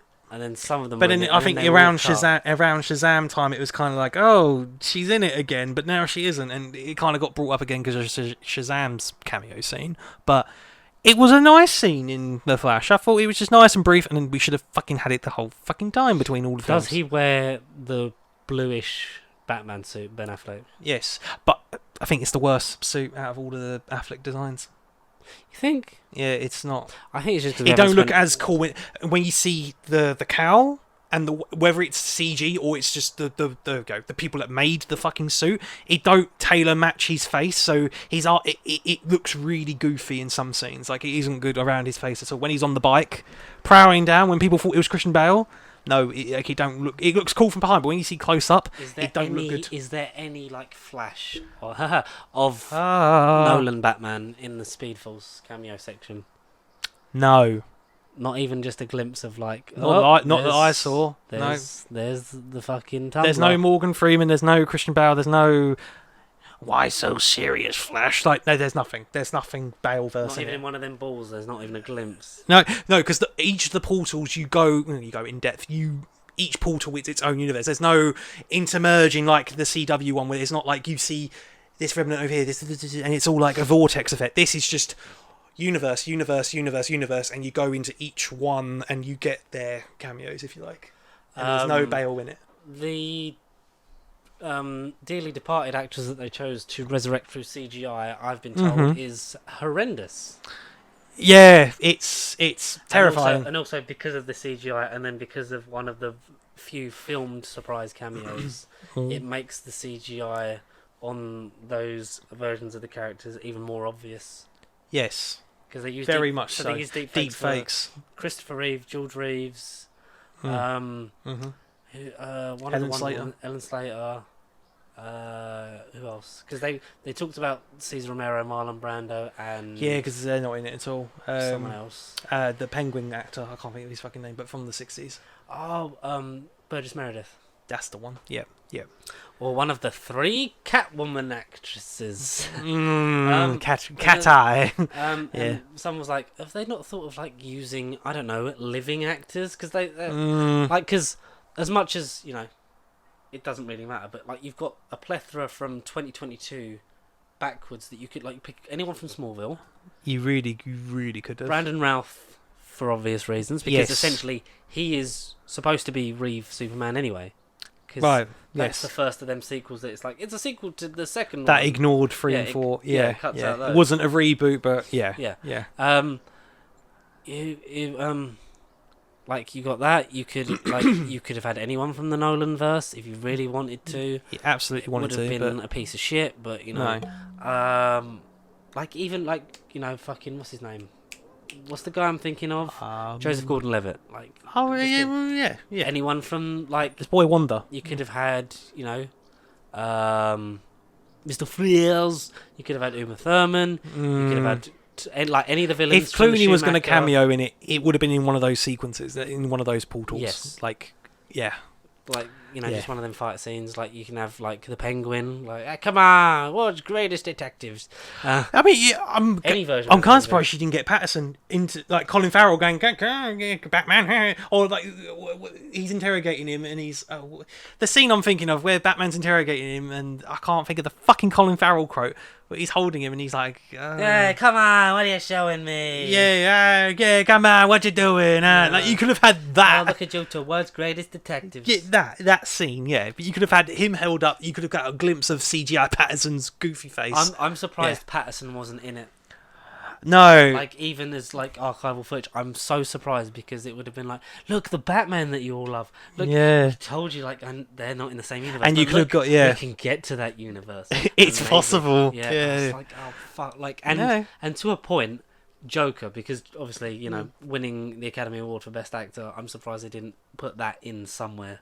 No, but Touchwood, fair play. There is a 4-hour cut, so maybe every cameo in Underneath the Sun is in that version. They go through the whole DC catalogue. Yeah, everybody you think of. Do you know what would have been a fun one? Akin to, we got the Nicolas Cage from Superman Lives, which was actually filmed, and that, all being said, apparently makes, the CGI look even worse, because that's an actual filmed bit. But honestly, the blending, I thought that was all fake. It just looked goofy. He looked goofy. I love that Nicolas Cage came back for that. I mean, he's brilliant. He's in it. Don't get me wrong. It's the Superman that we never got. Yeah, the Superman that we should have, and a Tim Burton thing, and it links to because that would have been, I think, in the Tim Burton Batman universe.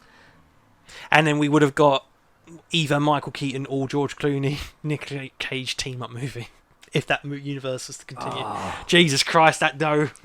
I mean, the only reason Val Kilmer's not in Batman and Robin is because him and Joel Schumacher didn't fell out. Yeah. Which is a shame because Val Kilmer is a great Bruce Wayne Batman. Like Batman he's the forgotten one. Batman Forever is, done so much better at the box office than Batman Returns. I think I'm the minority that I think Batman Returns is probably a better film. Like how The Dark Knight is a fantastic film. The Batman is a better Batman film. Yes. Like, I think Batman Forever is a better Batman film. I think Batman Returns Batman is a Forever better film. Batman Forever is better than what Batman Returns. Batman is as a Batman film. As a Batman because movie. Batman Returns I'm with you. Yeah, I'm with you. It's a film about the villains that Batman just happens to be in because Tim Burton's more into that. And obviously a lot darker, but I think I like Returns more than Batman 89. I'm with you on that, yes. Okay. Yes. So, like, even if they'd have done, like, Ryan Reynolds' Green Lantern. But that's what because the way the worlds and universes are. For a while literally... that was rumoured for him to be a cameo in, like, Justice League. Yeah. Like, they wanted his version of kind of like... Because that was obviously always meant to be the first DCEU film. Because it bombed. It was like, hard. And we'll just do the Superman thing.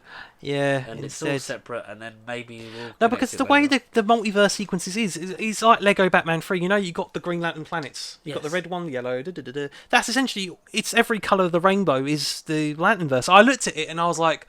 It's the Green Lantern Corps in the movie. Why the fuck are the Green Lanterns here? But no, it's just every universe is a different colour. For whatever reason, design choice. But no, honestly, Green Lantern cameo, especially looking at the Green Lantern worlds, in my eyes, it'd been like, Ryan Reynolds is going to come in, but alas, not to be. But no, so yeah, Christopher Reeve, Helen Slater, Adam West is in. I think a purple. I think he's a purple world. Yeah, Adam West is there briefly, but his is very quick. George Reeves is the first one, black and white universe. I thought that was cool. I liked that one. I dug that one. But also in the black and white, that's when you get Jay Garrick Flash. That did very much look like Teddy Sears from the CW verse, but they've since confirmed that it's not him and it wasn't modelled after anybody in particular. But it did very much look like a younger Jay Garrick from the Flash series. Yes. So that's in the same black and white one as George Reeves, I think. Christopher Reeve and Helen Slater in like a blue world, a blue universe. They're there together. You see Christopher Reeve and you see Helen Slater come out sort of beneath his armpit, like from the waist up, and she's there with him, so confirming that they're in the same timeline. Then you have Nick Cage in the green one, and I thought, this is a Green Lantern cameo. And you see this weird fish, like again, we've discussed it earlier, but a weird fish monster. And I thought, this is going to be a weird Aquaman cameo where he's wearing the orange and the green.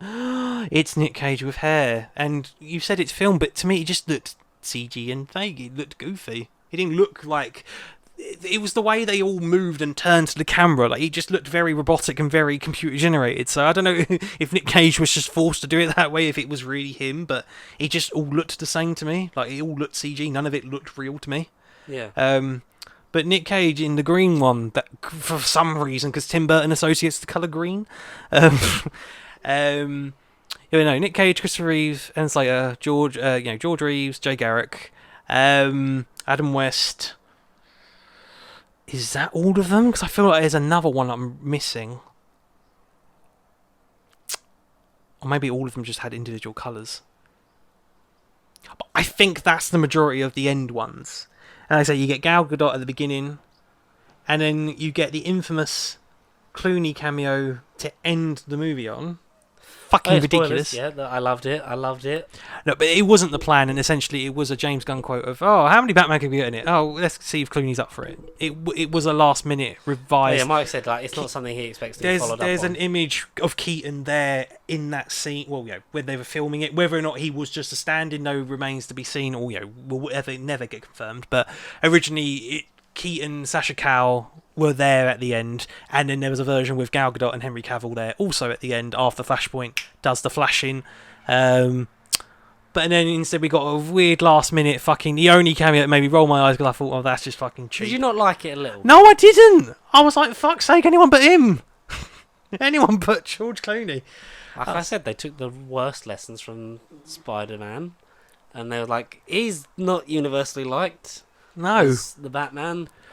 I don't mean to be harsh on George Clooney, but he just don't act. He don't act me like an actor. He don't wow me as an actor. I don't know. I've just never seen anything that made me go, "That's my guy." He's always been kind of there. He's a good-looking guy. He's a discount Sean Connery, and come at me. And your George Clooney stands. He's kind of like the last of an archetypal film star. Yeah. Yeah, because it was like like famous George Clooney would come to mind. Like he went from ER, he went to be in films, he became arguably a big like global film star, and most which gorgeous, I admit, most which I admit bachelor.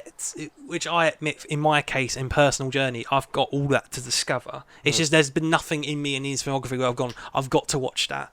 I've seen Tomorrowland with him in it, and that weren't fucking great. No. So I don't know. The few bits of George Clooney I've had, I haven't been particularly great. Hey Freeze, I'm Batman. That cemented him as an adult. I was like, okay, but that's the stuff between him and Alfred. I think is the best in. Yeah, like they have much more chemistry. Nicely, Jeremy Irons is in it for a lot more than 2 minutes. Nice. Affleck and him have got a good rapport. Him and the Flash have got a good rapport. No, Jeremy Irons, I'm very happy. No, there's never been a bad Alfred. There really hasn't. No, there hasn't been. Like Michael Gough was amazing. Kane, in all four of them. Yeah, Michael Caine, iconic. Yeah. Jeremy Irons, Andy Serkis, Ralph Fiennes in Lego Batman. Oh, yeah. They've all slapped. Also, yeah. So basically, Barry goes back in time to prevent the death of his mother. And there's a new guy playing his dad because the guy who played his dad dropped out. So Dr. Manhattan from Zack Snyder's Watchmen, Billy Crudup. I can't remember why he left, but it weren't a big controversy. I just think it was a scheduling conflict with something else he was filming. Because the Flash has had so many, it's been in development since 2014, early 2000s, but like as this version. Oh of the yeah, DC right, yeah, since 2014. Yeah, with 5 different directors, I think. I think 45 writers. One of them being Ezra Miller. 45. In an attempt to keep it going and to star in it. If only they'd put this much time and effort, not as in they, as in Ezra Miller, as in like Warner Brothers, had put this much time and effort into making sure all those films come out. Like, making sure Ray Fisher wasn't racially abused, on the set of Justice League, and then just pushing him to the side and not giving him any work and essentially condemning him to a blacklist. Yeah. Because I've not seen him or heard of him being in anything major since. I was googled him earlier. He's in Zack Snyder's movie, surprise, Rebel Moon, late this year. I think it's December. Netflix big blockbuster. I hope movie. that goes well. I hope for his sake, and puts him in something that could be very successful in, whether it be a big old HBO Max TV series or a big film that garners more attention to his career. Definitely. Superman's sorting out a volcano. It's definitely him. It's not a buddy double. What are you talking about? And there's basically he gets knocked into a different universe by something. Oh, hang on. I thought you were talking. Well, I got lost what you were talking about then. But yeah, no. Wait, are we doing a plot for plot? No, not a problem because we haven't got enough time left. No. So that's the he gets knocked into another universe by something in the Speed Force. Yeah, something in the Speed Force. Ezra on Ezra action. Which Barry was better for you? Well, definitely Shorthead. The wiser, older, post-Snyder Cut Justice League Shorthead Barry. Fucking obnoxious. Barry 3. Barry 3. It may or may not be your third Barry. Obnoxious, young-haired, reverse Flash Barry, as the marketing would like to call him. He was an obnoxious little teenage brat, ungrateful little shit. That was his character, and Ezra, they did that bit well. The script made that younger version of Barry with long hair come across as a total twat, but he was insufferable in a lot of parts. The humour, his gags, just everything about Reverse Flash Barry was insufferable in a real way, but also from a script point of view. So it's good, but also I didn't like it at all. So young short-haired Ezra was actually watchable in this. And he sorted himself out, pun intended.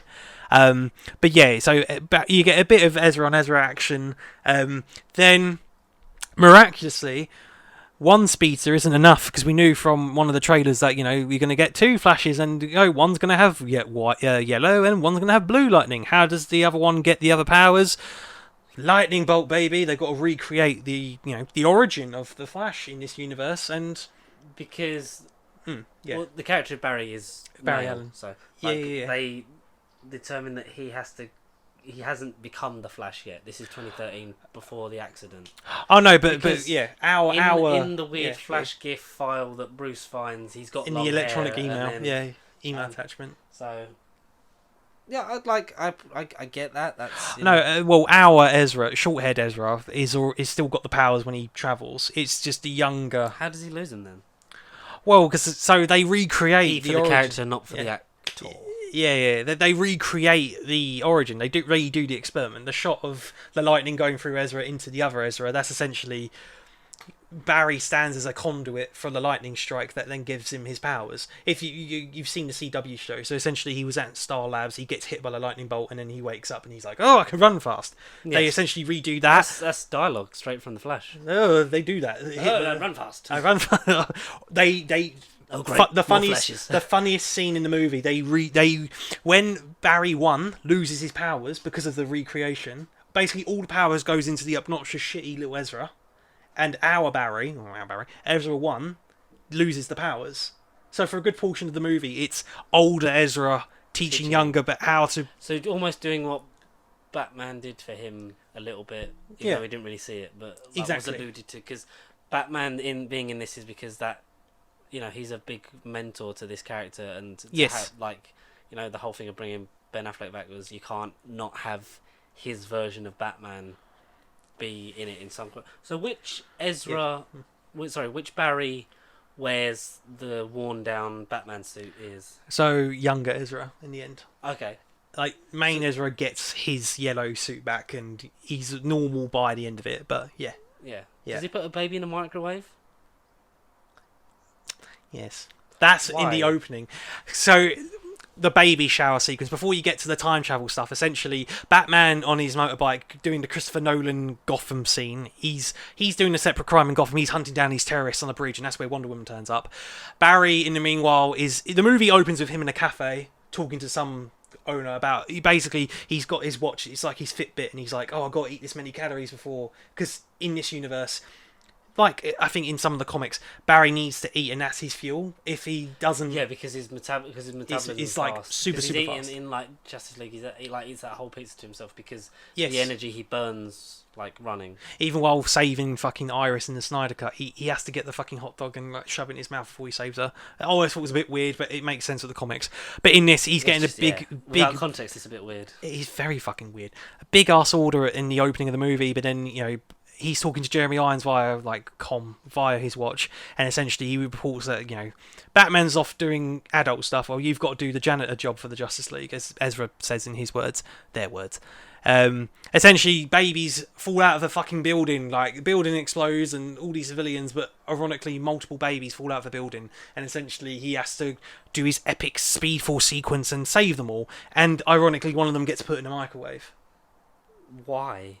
Because until you see it, I'm going to do a poor explanation. Until you see it, it does kind of make sense. But essentially, he does it so that there's a vending machine falling from the sky as well, and conveniently, whilst he's saving multiple babies, he then realises that time's going to speed up unless he breaks into the thing or phases through the machine and eats fucking multiple packs of Doritos, and he literally stuffs his face, and then time goes really slow again, and then saves them all, and then, by the time time goes back to normal, he basically pushes the microwave and the baby out of the way of the falling building. Blah, blah, blah.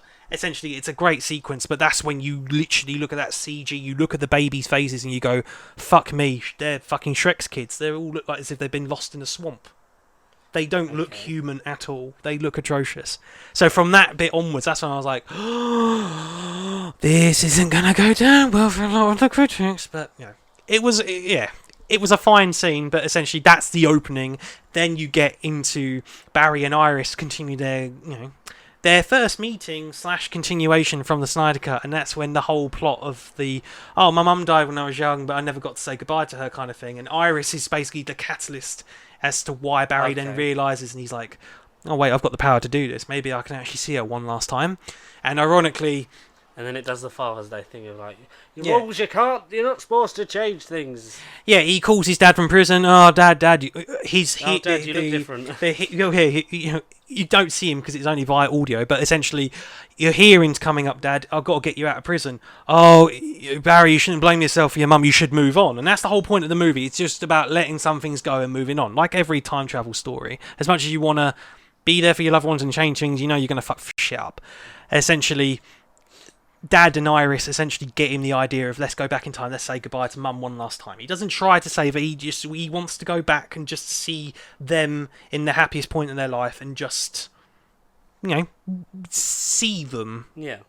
He isn't a selfish prat from the get-go. Okay. But essentially, he gets his big moment, he realises why his dad was in prison, and essentially it all comes down to security camera footage where, Barry calls the 911 when he sees his mum gets murdered, and it's like, like, Dad, come home, Mum gets murdered. But obviously the only suspect on the scene is the dad, but he doesn't conveniently look up in the security camera at the shop, so they can't verify it's him. So Barry changes time by going to the shop where, essentially, the mum forgets to get the can of tomatoes.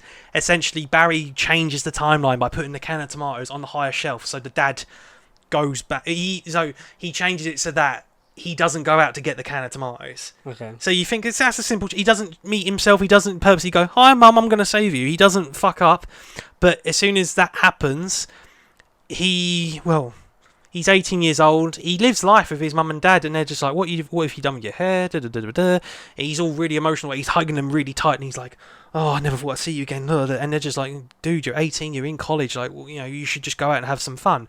And that's when he looks across the window and you see, Ezra 2 bobbing to whatever fucking music from the trailer. He's literally just bopping down the road, and that's when he's like, oh fuck, there's another me. Like, I can't let them see two of us. So that's when he speeds out the kitchen, meets himself, and he's like, you stole my face. That's where all that comes into it, and essentially that's when he realises that because he's changed the can of tomatoes and he's changed the parents' fate, that's when time's fucked. Yeah. All because of a can of tomatoes. And then that's when you get a bit of the Ezra and Ezra in action. They recreate in the Keaton Batman universe. Yeah, that doesn't get changed. That's all in the Tim Burton verse. Yeah. Esque, yeah. And the whole thing is we've got to find Superman, so he uses the NASA connections to track down in Siberia. Pod, which turns out to be Kara Zor-El instead of Kal-El. Yeah. Because in this version, Zod killed Superman as a baby when they were jettisoned for the Codex. Zod confirms it during the third act. I killed him. But however, Kara, it's your DNA we need, and yeah. So basically, that's the difference in their timeline for the Man of Steel verse stuff. My favourite delivery of a Michael Shannon line will always be, "You want something to eat, Nana?" Knives Out. Nana, food? Are you Nana? Nana.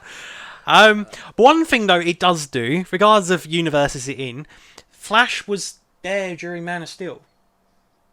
He was actually during the actual Man of Steel film.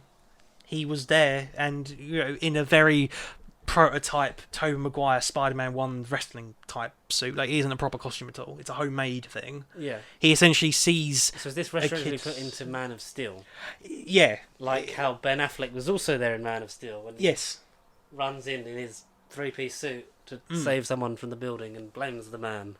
Essentially, same thing happens. Zod's gravity beam, destructor cannon. I'd love if every DC film, if this version of the film series is carrying on, always linked back to Man of Steel. So everything should every character Justice League member was there in Man of Steel. Yeah, why that's not? the accident that gets Victor. The building falls on him. Why has that not been a bit of it? Yeah, no, that should be the thing going forward. Hal Jordan's flying a plane over Metropolis. Oh no, it should be. Aquaman was getting some more Aquaman, we don't know if he was there, but maybe he was getting some more whiskey. In this unit, because he's the one that does the dolphins in Man of Steel, isn't he? It's since been confirmed that he sends the dolphins on the rig.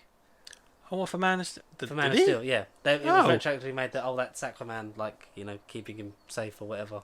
I didn't know that, but there you go. That's Aquaman's connection. That's from years ago. 7 years ago, I think. Never knew that. So everyone was in Man of Steel. The end. Until further proven otherwise. Yeah, Flash was retroactively part of Man of Steel. And so Zod still wants to do the World Engine dubstep machine thing. Yeah, same exact thing. Yeah, Okay. nothing. Feora Zor-El, like he's lieutenant, the woman with the short hair from Man of Steel. She's in it. Yeah. Yep. She kills people in the spoiler section. I mean, yeah. Does she kill both of them? No, so I think she kills Supergirl, Yep. and then Zod kills Keaton. Yeah, Zod kills Keaton. Because he's been Batman's been retired at this point for a while, hasn't he? Yeah, he But was a still hermit. Fits in the suit. Which I Or like. somehow. I just don't. The house is basically a torn down shithole. He doesn't have a butler. We don't have no mention of Alfred in this universe. It's weird because He's kind of like the They've Batman. He's the Batman Beyond without being in the future and without having anyone else near it. He's kind of the reclusive. Yeah. If this is indeed the Burton Batman, then what the fuck happened? Yeah, because they've retroactively made the Schumacher and Burton verses different. Yeah. Even though Michael goes through them and then dies, unless it's doing the thing of those events happened, but it was just Michael Keaton Was there the whole time? in Yeah. This universe. Yeah. Basically, Michael Keaton did Batman Forever and Batman and Robin. Exactly. Yeah. And he's dead in a computer, and the computer's been blown up or something. I don't know. Yeah. What else? So we've done the cameos, we've done those bits. The resolution of the story in terms of the Speed Force monster thing. That's Definitely is another speedster. It's Black Flash. It's basically I called it Dark Flash, but I think they refer to it as Black Flash. But again, this is the one that had the toy leak that we've discussed on here. So again, it wasn't a shock horror like, oh, there is a speedster in this movie, but we kind of knew from leaks and stuff that there was going to be another Scarlet Speedster, if you will. And again, because of the CW show, I mean, when you think Flashpoint, that is, you're going to get Speedster versus Speedster, which I previously said I didn't want to happen, but again, I don't know how else they could have done it without having another Speedster villain. But that's the bit where I feel like I have issues with. It feels very fucking tacked on, very, last minute break before the end of the movie, because the movie literally could have been about defeating Zod. Essentially, spoiling the third act, Keaton, Supergirl, Barry 1, Barry 2, Barry 2 with the Batman suit sprayed paint red, cuts the ears off in a humorous bit, spray paints the lightning bolt, and that's where he's wearing like the B-Tech Batman flash suit or whatever. right. They do their stuff in the third act. But how does he get his Barry 1? How does he have his flash suit? Because it's in the ring. Oh, okay. Yeah, and that's when Barry 1 loses his powers and gives it to the second one, he's like, oh, have the ring, have my suit originally. So Barry 1 isn't the Flash from the majority, well, for a good chunk of the movie. And is that interesting character-wise? Because it allows Ezra to maybe do some acting and be personable. I just find it really hard to be interested in this film. No, but essentially Barry 1, he isn't the Flash. Good thing or bad thing, whatever. But he's the one with the character. Barry 2 is the younger, irresponsible little shit that you don't want to cheer for at all. Like he is nothing but a shitbag. But whereas, to spoil the marketing, you think he'd be the Reverse Flash because he wears everything opposite. Yeah, it isn't that. That's a shame. Necessarily. But because there's more. Because he basically is part of the creation of the Speed. Because he's the reason him going back in time to keep trying to save Batman and Supergirl. Yeah, okay, so you know about that, yeah. Because he's then causes the third act. Of the, which causes... Oh, you know it all then. You know it all. Yeah, I know bits and pieces. Because I said, because the future of 2013 second Barry is what nudges original Barry off course. Right, yeah. Yes. The bootstrap paradox, everyone. Exactly. Ezra even says it, the bootstrap paradox. Who wrote Beethoven's Fifth?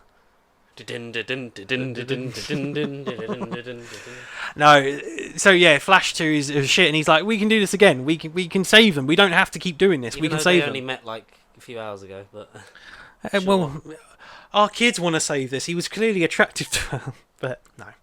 They were all attached, yeah, like you say, it's a few hours, it's a bit far-fetched, but essentially Batman and without it doesn't happen. Batman, Supergirl die, selfish Barry doesn't want to let it go, and he can do what the fuck he wants. He goes back in time, he does it again and loses. Again, he does it again and again and again. Yeah. I have a question. Yeah. So the death of Michael Keaton Batman, is that clearly... Which time are you asking? No, yeah. Does he die the same way every time? No. That's cool then. Both of them don't die the second. It's slightly different each time. But it's almost like the Doctor Strange episode of What If. It's like you can't prevent it from happening. Okay, cool. Yes. I like that. Yes. Are they clearly reshoots for Keaton? Because obviously Keaton was then meant to be Batman in one of the endings, and they wanted him to be the Nick Fury of the DCEU. He was then in Batgirl, which has since unfortunately been shelved. Which I think hopefully will get a home media release in like years to come. It would be nice. Because obviously, it would be nice. He would then exist in our universe and then, help Batgirl out. But, like, is it clearly like, this is then a change because now Keaton's not the Batman in this universe? It's Ben Affleck. Wait, it's neither of them. No, but I think George Clooney. I just think that was always going to be the story. I think that was always going to be the plot. It's just whether or not you then just replace Ben Affleck with Keaton, and maybe Barry wouldn't have done like a big what the fuck, like why are you not Ben Affleck? But he would have been like, okay. Some things I can change, and this is an okay change. Again, whether or not if Keaton is better than Affleck, that's another fucking discussion. But I think that's always would have been the intention. I would have been like Batman in this universe would have been killed off, and younger Barry through himself. The greatest enemy of the story is through himself, and ironically, because he's got to redo the origin, we kind of get the origin through this movie through himself. It's weird, but so recreating the origin for himself, he actually makes himself the Flash. And Barry one mellows out even more. The character is a he. We have to keep stressing just in case people say Barry one mellows out, seeing himself go down the dark path that he could have easily done at any point. And I still love that the reason that the Flash got his name was from meeting himself in another universe. Yeah, exactly. Flash. Oh, I kind of like that name or whatever the line is. But essentially, that he's got to go back. And back, and you see CGI fucking Colosseum, CGI effects of this Keaton dying, then that Keaton dying, then this Keaton dying, and Kara dying. They're in his arms, blah, blah, blah, blah, and you see Flash keep going back because he won't let go, and he's keeps fucking up the timeline, and blah, blah, blah, blah, and then it's collapsing in on itself. Basically, and while Barry 1 is still sort of standing in the effects of the CGI, just letting Barry 2 do his thing. As soon as he goes, he's back. He goes and he's back. He goes and he's back. Like, it's a good scene. It's just the CGI fucking horrific. And that's when Barry 2 literally lets go and he's like, what are you doing? Why are you not helping? Why are you standing here? Like, we can do this. And he's like, no, that's when you just, some things, as hard as it is, you've got to let go. Because I think this is a quote from, like, what Ben Affleck says, the scars, the part like we can't change the things. They are what make us. They are make us what you are. Yeah. Which Affleck is quite profound for a very skinny Ben Affleck compared to how he was Beefcake Ben Affleck. Beefcake Dark Knight Returns Affleck. Yeah. And then we go back, and after everything's resolved, and it's GC George Clooney. The GCU. Like, if they double down and went, oh yeah, he's like in Brave and the Bold, and it's him, and it's Chris O'Connell's long dead, and we've got fucking Damian Wayne, Timothy Chalamet as Robin. Damian Wayne, fucking do that. But if it's because a lot of people think, oh, this is just a gag to end on because this universe is ending, so it doesn't really give a fuck. And it even ends on a Aquaman post credit, which again is more of a gag. It doesn't establish anything. He's drunk, and basically it's Barry telling him what happened.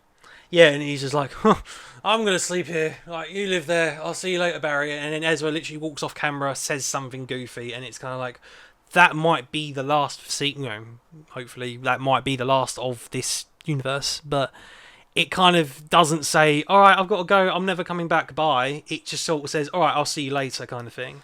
So the only thing that we've seen definitely change in this universe is that Batman's different. Is George Clooney at the minute, but everyone else is the same. But we, from what we know of, we know that there is a Clark Kent, but it's going to be a different one. Yeah, because the thing is, it doesn't leave it in a state of, oh, this is definitely the DCU now moving forward. It does it as a fucking honking, man. Just wait for them to come outside if you're waiting for them. Like it doesn't leave it in a thing of, this is definitely where it is now, and then this is what it is going forward. Like this is the table that we've left it on. This is what we're going to do. It leaves it as a thing of, maybe some more stuff's changed, maybe some stuff hasn't changed. Maybe this is just a universe, and then he's going to run out of it and go to a different universe, and that's going to be the DCU. Yeah, because he can. Yeah, which kind of, sullies it, especially if we're not going to get more of it followed up on, because then it's like a cliffhanger that's like, oh, it's not even going to acknowledge it. It's just going to move on. It's going to cut ties and move on, kind of thing. He does it in a. This ain't a big cliffhanger, but it still is kind of like, all right, what does this all mean? Like, but in the end, it doesn't really tell you. No, not definitively. Looks like Crisis on Infinite Earths did it better, ladies and gentlemen. I mean, I'll watch it proper someday. I would have appreciated if they did the Bruce, Lois is the key, and it would have been another Batman. It doesn't even get back to so that doesn't even get folded into it. No, because that's the suit from Snyder Cut future version of the Justice League. That's the post-apocalyptic fucking the one that we're never going to see again. We've still never gone back to that. Lois is the key. Nope. Barry, you're the key. No, nothing. No, none of that. Which is again like. So where the fuck did it come from? Like we'll never. Like that's the thing. We'll never know. It's a paradox. It's the bootstrap paradox. And speaking of bootstrap paradoxes, make sure you get in contact with us. At Pacey Sheep across Facebook, Twitter, Instagram, and the TikTok accounts. And if you want to send us electronic mail, add nerdbiblecontact@gmail.com/speedforce. Next week we're gonna do Across the Spider-Verse. Across the Spider-Verse, and then we'll do Indiana Jones because then hopefully 1, 2, 3, and 4. Both seen the 5th one, and we'll do all 5. It's next week. Yeah, fuck. Yes. Oh, that's what. Yeah. Spider-Verse because you saw it before you went away. I need to see it. And I saw it Sunday again as well. So I've got it fresh in my mind. Cool. Yeah. So get your Across the Spider-Verse stuff in for next week, and then our Indiana Jones stuff that we've kind of been putting out there, we're going to do the week after because that will give us enough time for you guys to have seen it, us to have both seen it, hopefully. Yes. So we can talk in depth about the complete Indiana Jones film timeline collection. Universe. Yeah. Until then. Our kids are going to want to see this. Our kids are going to want to hear this. Flash. Did he really save the universe? Who knows?